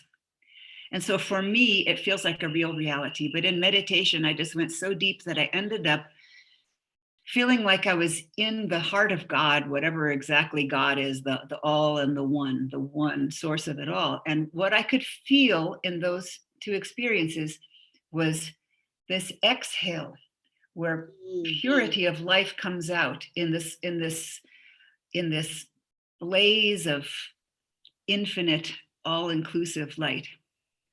And then as God's exhale goes out, it becomes more and more diffuse and more individualized. From the unity of the one, it becomes more and more individualized as time goes by. And it's not a mistake. It's that the out breath, God is still exhaling, and the out breath becomes more individualized. All the little particles become more and more individualized. And this is where you go from divine will gradually into increasing free will. To me, they're all one thing. They're 2 sides of the same coin. You have more and more free will, the more dispersed you get away from the source. But the time comes when everybody is going their own way. There are no rules. Everybody makes up their own rules. Everybody lives in their own little apartment and is out for themselves. That's when the in-breath happens. And God breathes back in, and everyone starts the journey home together. It's like a cosmic solstice. Yeah, that's good. But it's also like what you were saying about the yugas, that the journey back to Sat Yuga doesn't take as long as the downfall took. And that's has been my experience with those 2 times sitting in there, is that the in-breaths, they weren't instant. You don't go ding from Kali-Yuga to Sat Yuga like that. It's not like, but the in-breath is way faster than the exhale. And the in-breath comes in, and everyone becomes gradually more unified, gradually more understanding of one another, gradually fitting together like little puzzle pieces until there's this unity again. And when the in-breath is complete, all of life is back in the void. And then the next exhale may be completely different, another whole universe. And that covers a lot of the things that you were talking about while I was muted, and I took little notes like, oh, I want to talk about those things. So yeah, that's beautiful, Bonnie. So if we can address our relationship to hierarchies, then theoretically we can also heal our relationship to be right, which follows. It's the next section on your notes here. You want to talk about that a little bit? Yeah. Heal your relationship to being right. Yeah. Because if you're right, that means you're righter than someone else. It means someone else is wrong. You're only right in a dichotomy, in a polarity. If you're in a unity, then you just are. In a Buddhist sort of sense, in a Zen sort of sense. Mm-hmm. So, adherence to spiritual rules in order to be right. I would maybe say this is religious fundamentalism on all levels. Mm-hmm. And for people who are not religious, maybe philosophical fundamentalism. And for people who are not philosophical, maybe they've got something else that they are fundamentalists about. Feeling that you know the rules and you've got to follow them. That is something that... Isn't that a real dance, though? I mean, because there are things where there should be clearly defined lines. Mm-hmm. Right. And I think what's happened is that we went so deep into the new age, and a lot of people got their heads stuck up their ass with some kind of fuzzy logic. And they just said, do as thou will, or whatever. Right. And so now we've got a culture and a society that says, well, we don't want to stop people from defecating on sidewalks because we don't want to make them feel bad about themselves. Right. So I'd like to be right in that situation. Or let's say I really feel pretty strongly that a 3-year-old can't figure out if they're a boy or a girl, and their wacko parents in the state says, you can be whatever you want them to be, and they have no idea or clue about that. personally, I'd like to be right in that situation. I think it's wrong and I think it's abusive. So I think it's a real dance. And I'm not trying to be right in this exchange right now, but I think it's a real dance between having a level of discernment and truth versus just saying, well, everybody's got a right to exist, or we're all kind of in this cosmic stew together. And that gets into this dance of duality and non-duality. And I think it's a really interesting kind of, tango that we're in. And sometimes we're non-dual, right? And sometimes we step out of that because we need that contrast and that perspective. And then we can make either a value-based judgment or some sort of perception. And then we can try to come back in to create something different. Anyway, this is one of those things where I feel like it gets really close to that kind of just love everybody thing. And it's interesting too that this is placed right in the middle of the bullet points, and it does seem to be a fulcrum point. So it can swing one way or the other. It can get out of hand, but it's also a necessary thing. You need some structure. You need some guidelines to say yes, and you need to be able to draw a line in the sand and say, no, that's not okay. Right. And to your point, like I'd answer a lot of like comments on the YouTube channel here. And there are people who say things I don't agree with, right? And they have a point of view. And what I try to do as a practice is to kind of honor their point of view. Like, yeah, I get where you're coming from, and I can see some of this, but I don't agree with it, right? So and I think that there's a dance there as well where, this gets into this whole kind of, I'm right, you're wrong. It's like, well, maybe you have something here that could be right, but I also have something over here that says you may want to look at this from a different perspective. Correct. And we may disagree, or we may somewhere down the line see kind of, who had kind of the right idea about this thing. I think that's getting to what you're kind of referring to here. Is that right? There's a lot to say there. What I'm talking about here is rigidity, where you cannot think beyond what you've been told. That's what I'm referring to. Spiritual rigidity, where someone hands you a list of rules and that's the be all and the end all, and you cannot think beyond that. When you're talking about the New Age fuzzy logic and so that sort of thing, I believe that disinformation and hideous darkness was fed into the New Age movement, as well as every spiritual path, every social path has been fed this kind of insidious, half dark, half light, half truth kind of a thing. Just enough truth in it that you can swallow the pill, but then it turns it into a nasty direction. And that's what we're seeing right now. My friend is texting, sorry. That's what we're seeing right now is lots of results from people being told that they don't need any kind of rules and that everything is okay. The one phrase that I think I hate more than any other phrase when people say it is, it's all good, because that just says everything is fine. Whatever you do is completely fine. Everything that anybody does is completely fine.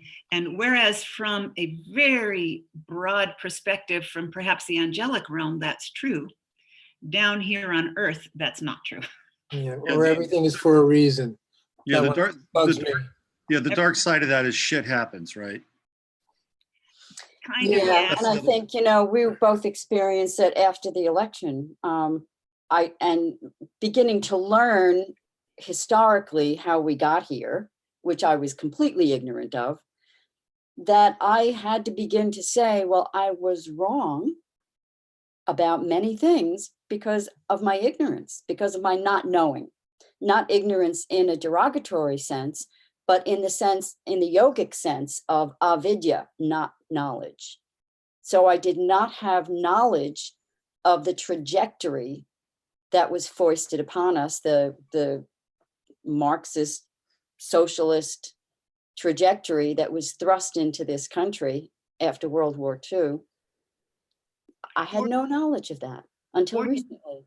You could say you did have knowledge that was incorrect and was fed to all of us in such a convincing way. That's right. That we made the assumption that that's how things were. And then when we started noticing things falling apart, we started sharpening our discernment skills.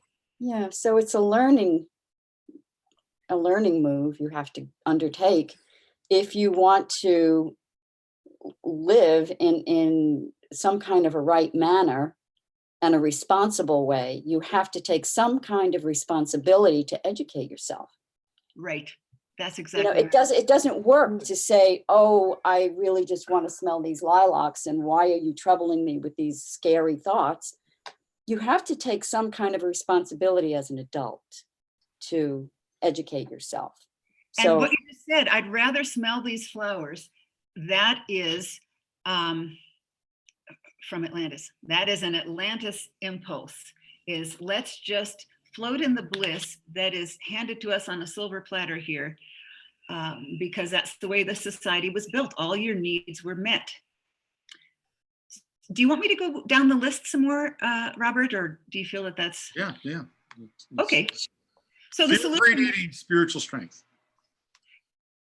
Fear of radiating spiritual strength, right. Well, let me just say the solution maybe to the spiritual rigidity would be to allow creative paths to the source to be meaningful and sacred to the individual. I think honoring what is really sacred and true to a person it matters. And so that's what I would say there. And it can be hard to do if what someone believes is really meaningful and sacred. It's just got to be, because they just may be on a completely different path than us, and their job in this incarnation may be at complete odds with our job. And what they are here to accomplish may be so opposite to ours that we can't even begin to comprehend it. And so again, I just a little tiny pushback here, because this gets into the whole authenticity thing, right? Yeah. So people say, "Oh, I'm being authentic." Well, what if you're an authentic, like circus clown who's into child molestation, and they may hold that to be sacred and true, right? I mean, but at the same time, am I going to let my kid hang out with somebody who has that view that they hold that to be sacred and true? I mean, I think that there is some level of discernment, and I think there's got to be some. I think we know what that is, right? I think we know what that is. We can say, yeah, this is okay. I can sign off with that, right? This fundamentally is not okay, and I can't sign off with that. And I don't think we should be persecuted, or I don't think we should be vilified now. But I'll give you an example.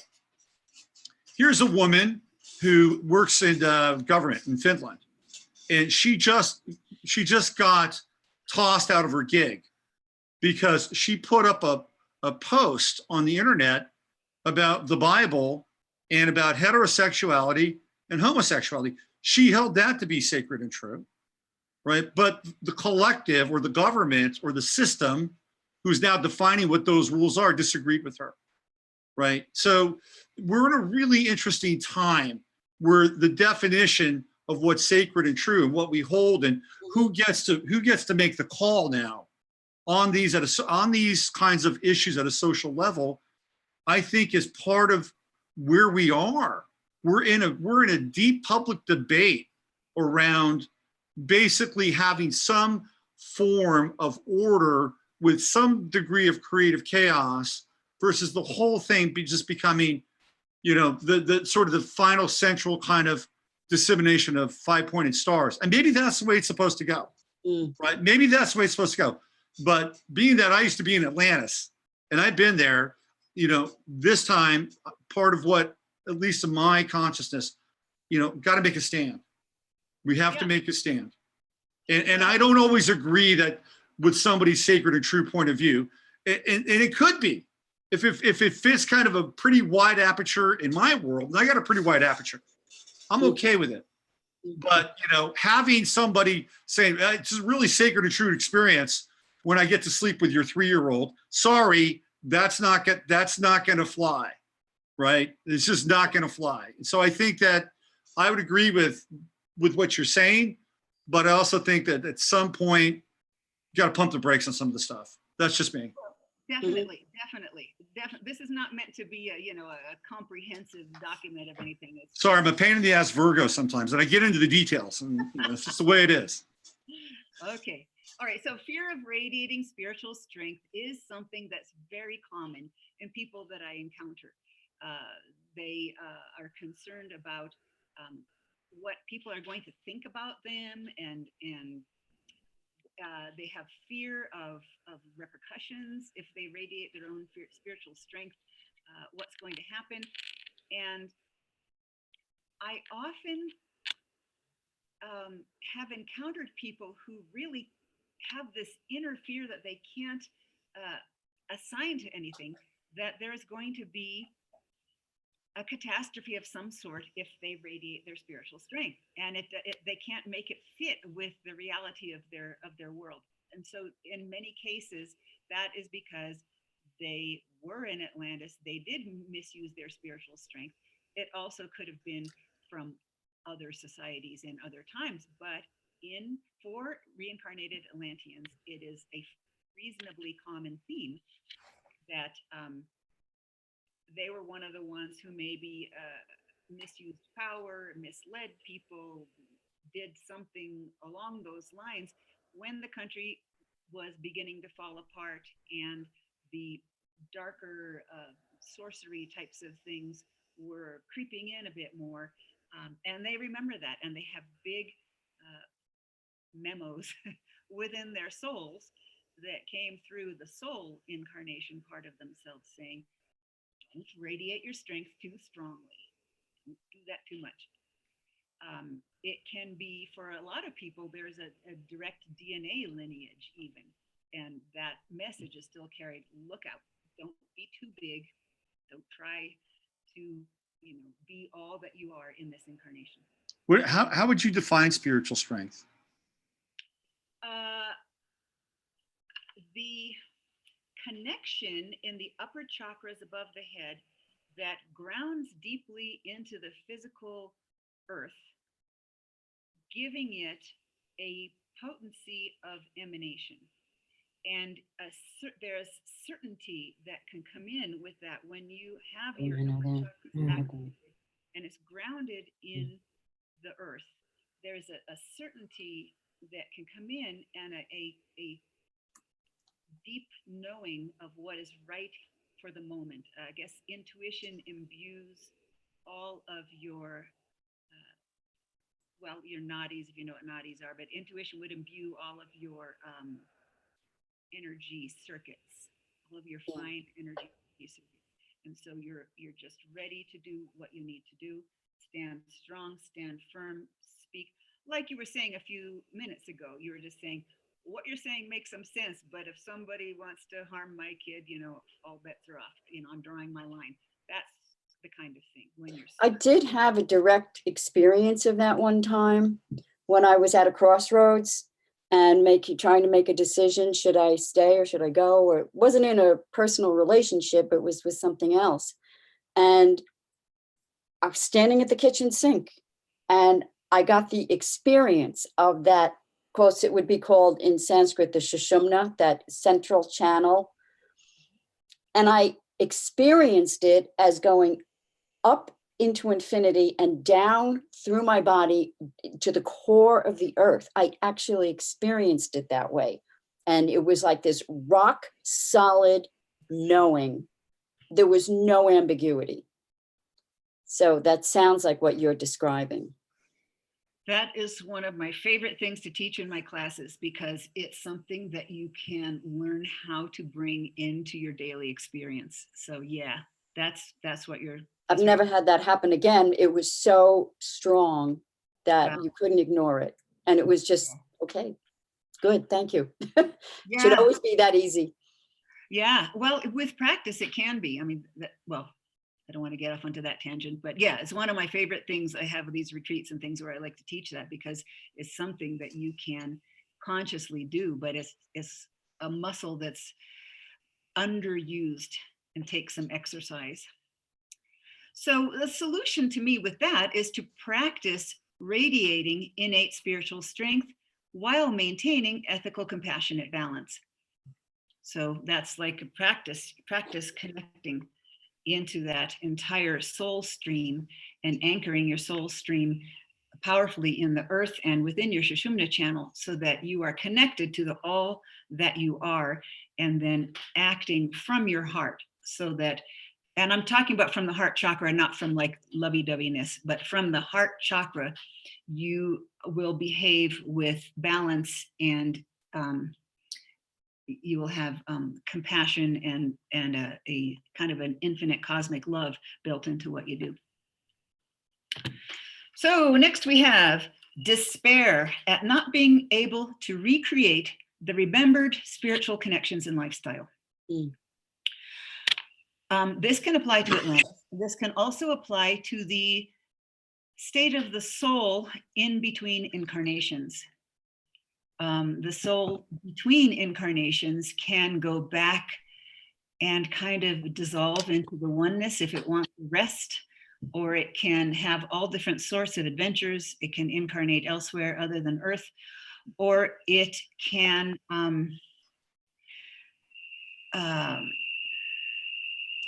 live in a form that is just a few steps higher than what we're experiencing here on Earth. So sometimes people despair at not being able to recreate the beauty of in-between lives.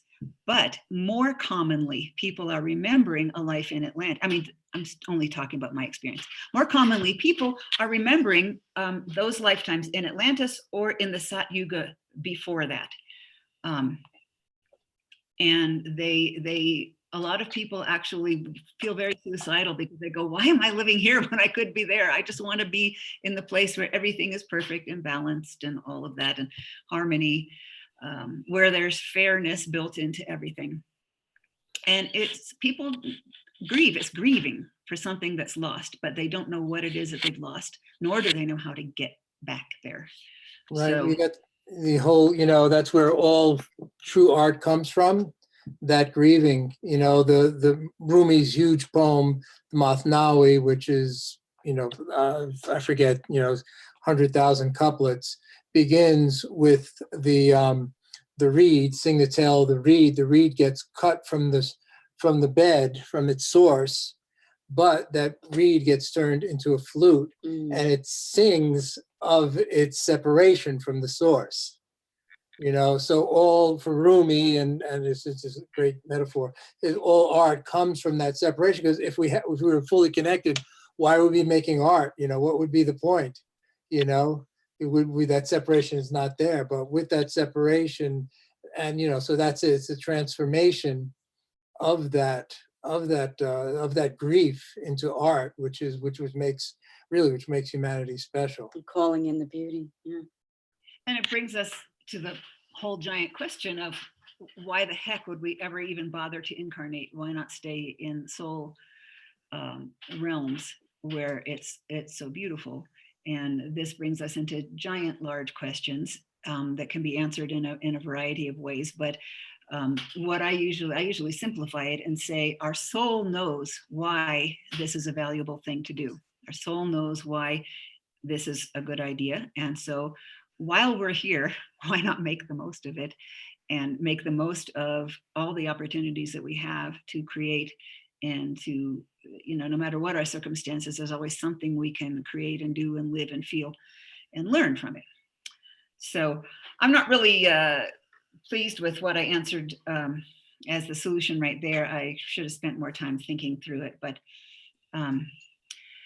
making the space and the time in your life to connect with spirit to any extent possible is really worthy.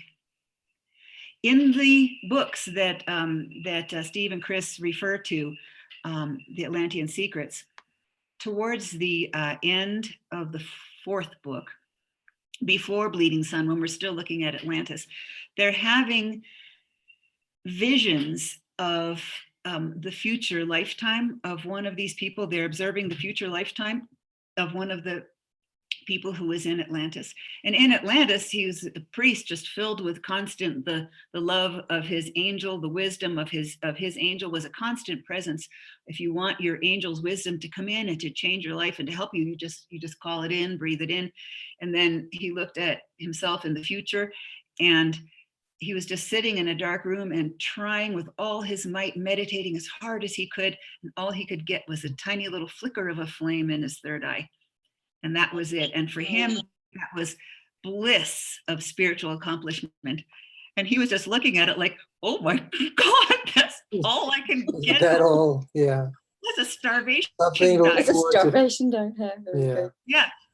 It sure feels that way sometimes. Here we are, because we don't have all of the mechanical setups, the tools and the various support systems that were built into life in Atlantis that came down from the Sat Yuga. It was even more supportive and beautiful environment, but in the Atlantean culture, it was your sense of love and connection to higher sources was kind of built into everything that was done. And so it was very easy. Wow. Here now, we get to exercise our muscles a lot more than we needed to then. And why we need to support each other. It's really important to support each other in these realms. Yeah. And it's interesting in the books too, they talk about not being able to see the sun because there was this mist that was laying across the land. And so the field of stars was a very special place where if you could get up above the mists, almost like the mists of Avalon, right? If you could get up above the mists and then be able to see the starlight, was this very special place. And also the sun was hidden. And they called our times in the Bleeding Sun, and they referred to it also in the Atlantean books, they called our times the kingdom of the rainbows because there was no mist anymore and you could always see a rainbow. You can always see the sun. Well, they got that one right, didn't they? Kingdom of the Rainbows. That's right. That's right. Oh, right, Robin. Well, maybe that's a distortion of. Sorry, always willing to bring the profane into the sacred moment. Oh, that's good, Robin. So this is this is really interesting stuff, and I think a lot of people can relate to most of what you've kind of discovered here through your peregrinations with your clients, and certainly I can relate to at least the only one I don't really relate to is the crystal thing. I've never, I've got a few crystals, people usually give them to me, but I can relate to most of those. So, and I think a lot of people can. And if you're looking at maybe this relationship, Atlantis, the fall, as kind of a core trauma issue, it begins to have an interesting dialogue, very, very interesting dialogue. One of the things that's kind of interesting is that a long time ago, I had an Akashic reading from this woman she was pretty good. I later figured out how she did her Akashic reading, but that's another story. Anyway, she said that I actually had a past life in Atlantis where I would basically have like a show and I would talk to people and create stories, and the crystals would then create the images of the stories. Right? And that stuck with me. And then I began to think, this back in the 80s, and I thought the technology isn't there right now for kind of that thing. And well, here it is now. This is 30 years later, and we're having this is what's happening, right? So the Atlantean technologies they're here, and right. And you can use them for better or worse, right? I mean, they're here. So part of, I guess, the healing aspect for me is doing this, and it's helped me. And I think there's probably something in there for everybody at some point. Right? There's some level of contact.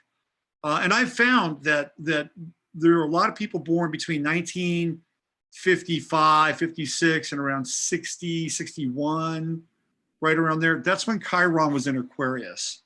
And it's a whole group of people that have some kind of wound, like Aquarian wound. That's a subset. And it's a very interesting subset. So if you're born between right around, again, 55 and about 61, you may really, really resonate with some of Bonnie's material. That's 3 of us anyway. Yeah. Yeah. So we're refugees from Atlantis. With Chiron in Aquarius, what we're trying to do is heal the Atlantean Aquarian disaster. We have some kind of mission to not make it happen again. That's part of it. I agree. And I think that what comes next is something that we can't know yet, because I don't think it happened to the Atlanteans. I think maybe the next step is an octave higher again. So that was in its own octave. This is our own octave. But the next thing to come is going to be the next higher octave. Something that's never been experienced before. That makes Good. a whole lot of sense. And Great. it's like the cycle of the yugas too, where you experience a similar thing, but it either becomes progressively degraded or progressively coherent. So before we sort of disassemble here and go back to our lives and our tribes, you had an interesting incarnation in Atlantis you'd like to share with people. Then after that, I'd love for you to give your information to the people that are watching, listening. So if they want to, they can contact you and, you know, hang out with you, do sessions with you, you know. So why don't you take us back to Atlantis and give us a peek into what you were doing and maybe what you're here now with that. Yeah, sure. This is not a glorious lifetime where I was, you know, the princess of everything and did all kinds of great things. It was a really interesting lifetime that I remember. I know I've had other times in Atlantis, but primarily I remember the incarnation in the Sat-Yuga right before that, which fed right into it. It's all very direct connections. But in the Atlantean version of that, I was a medical researcher, and I had 2 co-researchers. The 3 of us were like a little pod that was doing this research together. Those 2 other people were very close to me in this life. They incarnated as people who are very close in this life too. We did a lot of making these chimera type animals, I'm sorry to say, but we had this massive lab with these massive horses and tigers and leopards and all these kinds of animals, and we felt that we were doing them a favor and furthering everybody's evolution. Putting wings on horses was one of my favorite projects, trying to graft wings onto horses. Never did it successfully, but I sure tried. God, I don't like these memories, but that was what I did at that time, thinking it was going to benefit them. And there was the last project that I recall before I woke up out of this and stopped doing it, was we were trying to graft a human soul onto a leopard kind of a thing, so that the leopard would have human awareness and the human would have the strength and the agility of the leopard. It would be like a leopard human thing combined. And people advised us not to do that. And they said, you know, play with it a little bit, but don't actually do it. You know, you can like learn about it, but don't actually do it. And so we decided, of course, that we would do it in secret and just not let people know. And so when it got to the point where we had been using the little crystal things to loosen the soul, and I don't really understand it, but somehow loosen a soul from the human body so that it could be put into another animal body that already had a soul in it. I don't really get how that worked, but then we needed to actually practice it with somebody, and we couldn't think of who to use. So I decided I'd volunteer. And nobody would let me. They said, no, you can't.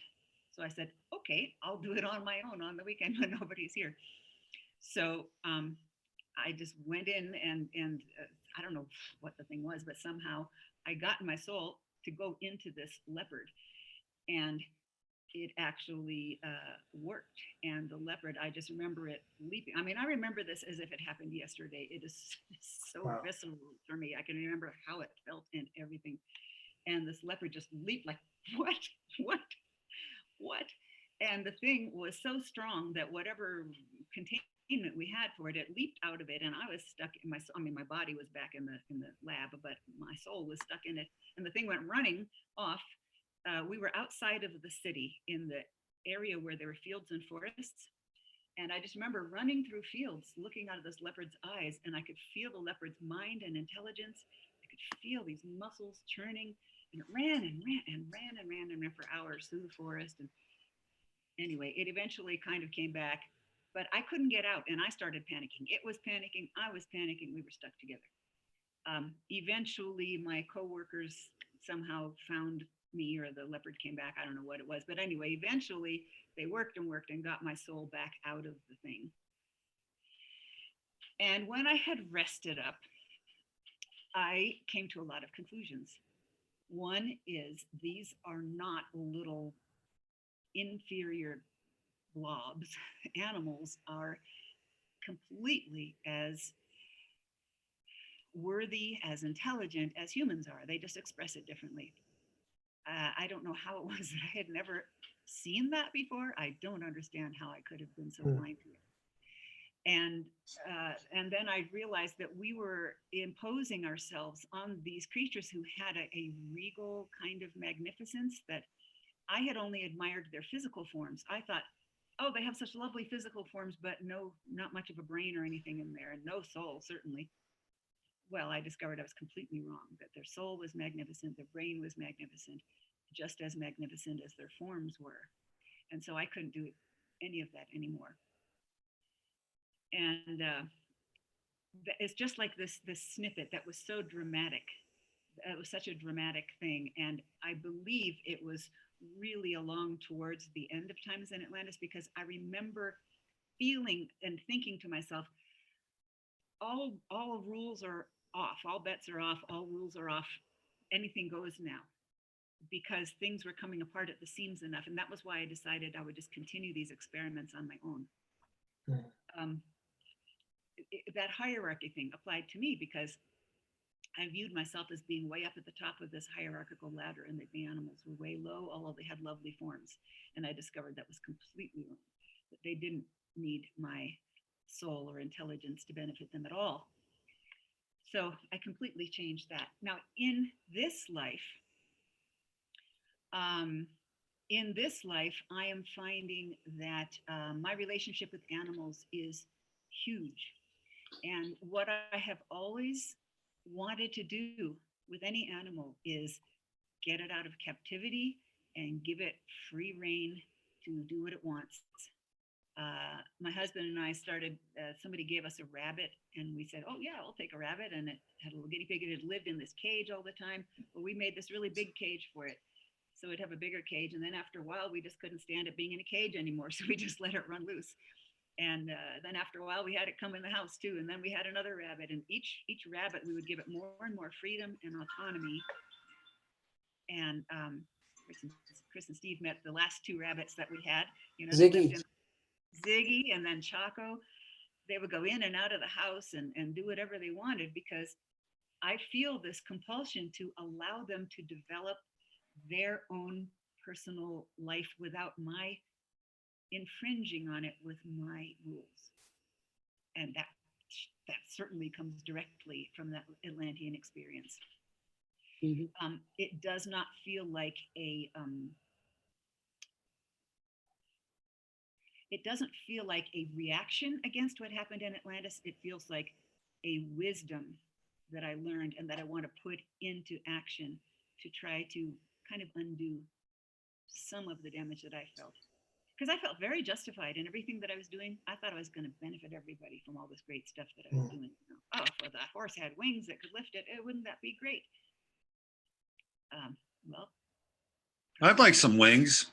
Yeah, I'd like some. Well, that's the kind of thing I was thinking. Yeah, I'd like some wings, but all the horse news was it's in captivity, and I keep messing with it and doing stuff to it. Right. So now part of your healing process from this time is basically treating animals with compassion and see themselves more as equals than somewhere down the food chain, as it were. So you're not the apex. Yeah. You're not the apex. You've got this nice horizontal relationship with them. Kind of like me and Jasper. We're sitting here right here together. Aren't we, Jasper? Yeah, that's right. You want to say hi? You want to say hi to Bonnie? As soon as I started to talk about this, he says, yeah, man, I'm right here with you, brother. Yeah. Really? Yeah, he's right on the other side of the screen. He got up. Now he's yawning. So, Bonnie, where can people find you and your interesting work and all the stuff you're doing? Well, come down to Ecuador. Where you got a website, maybe, perhaps, or both, right? I do have a website. I have two websites. One is bonniewillow.com. And it just kind of tells about me. It's a bit on the boring side. And the more interesting website is called theschoolofpeace.com. Theschoolofpeace.com. That website, we are working, my husband Gary is helping with this. We are putting an online school there so that within a month, maybe 2 months, people will be able to download classes, meditations, short things, long things, download all kinds of stuff that I've already recorded for helping take you through or train you how to do things related to healing or consciousness expansion or holistic business. I'm going to do, my book is about holistic business, and I will have that posted as a series of classes. Okay. And do you do retreats or stuff down in Ecuador? Well, actually, I'll do my first retreat in Ecuador in March. Yeah. But I'm coming back to the US in a couple of days, actually. I'm going to do a retreat in Colorado. So if anybody wants to go to Manitou Springs, Colorado, there's still room. Okay. So we were talking about.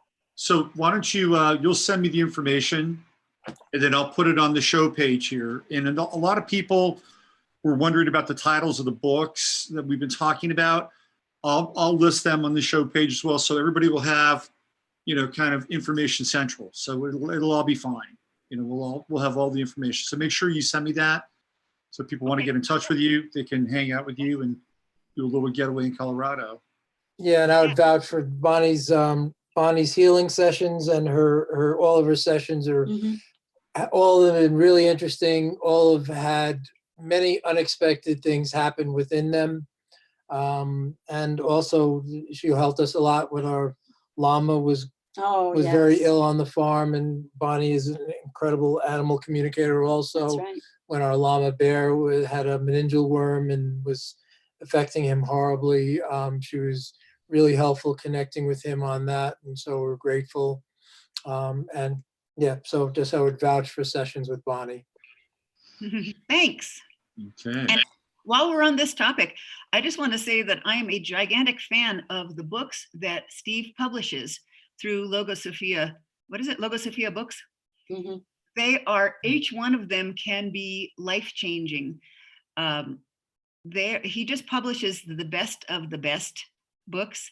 So if any of you have been thinking, I should go to Logosophia, Books website sometime, yeah, you should.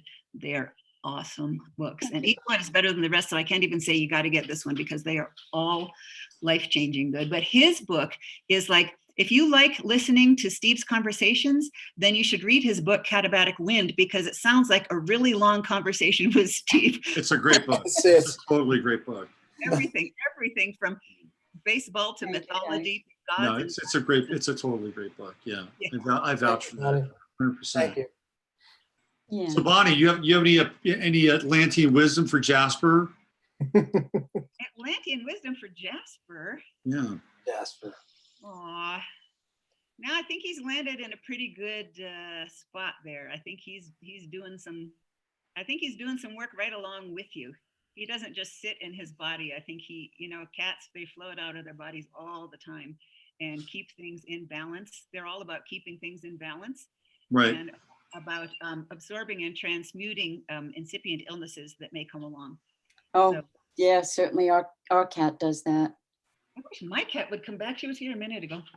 But I think that Jasper, old boy, he's in the right spot, doing the right work. It's all very interesting how he's gotten involved here, It really is.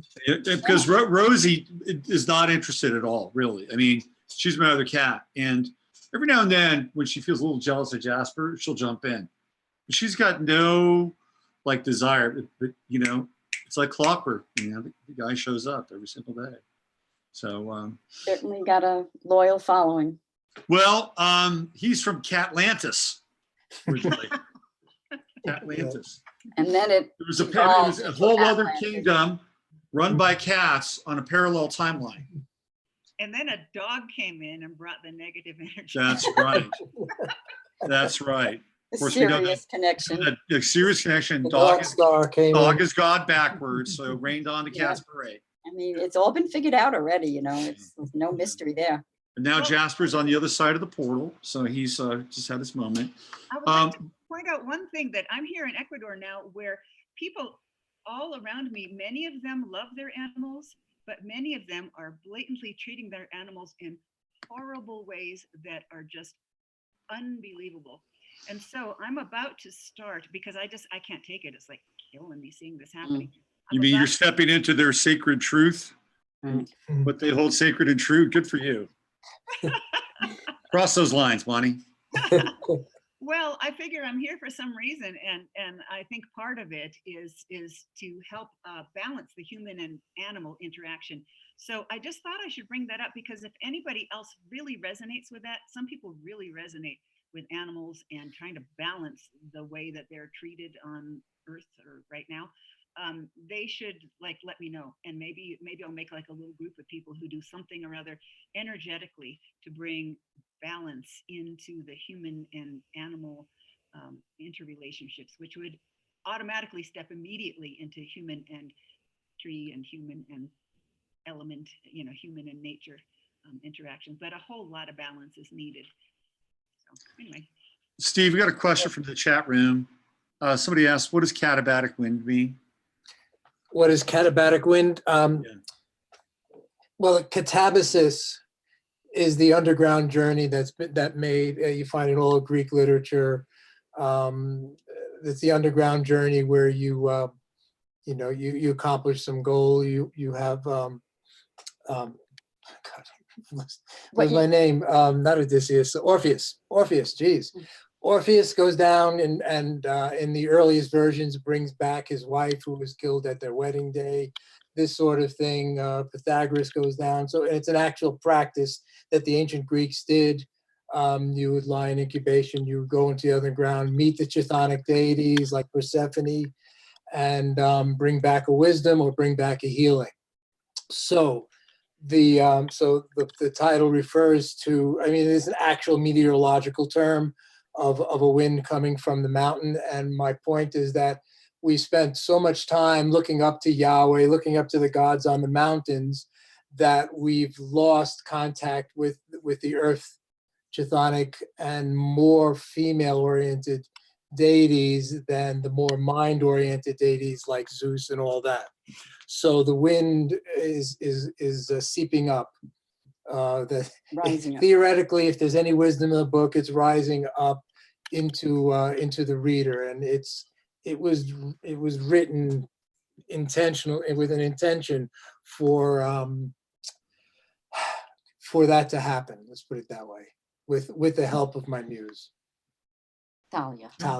I think that was a pretty good definition of katabatic wind. I could also read the first paragraph, which is probably better, but okay. Yeah, no, but it's a really good book. If you haven't gotten Steve's book, if you like the topics we bounce back and forth on and ping pong with, you'll love Steve's book. I highly recommend. Yeah, that's great stuff. You've always been so supportive. Well, we got to support each other, especially when you're doing good work and you're good people, and we're part of a clan or a tribe, and we've got to look out for each other, right? Feels good. That's why we're going to Texas. Yeah, yeehaw! Yeehaw! Texas, we're going to Texas. Can't believe it. It's going to be really, really fun. So yeah. I'm going to a Texas high school football game tonight. Are you? I'm going to go check it out. There's nothing like Texas high school football on a Friday night, man. Oh, it's probably like 10,000 people there. Oh yeah, it's the whole town gets into it, and I mean, a lot of people think it's just bad 3D theater, but you're in this place, do as Romans do, right? So I'm going to go see the football game. That's right. Right. Yeah. So is that going to be the Fredericksburg latkes or something? The Billies. The Billies.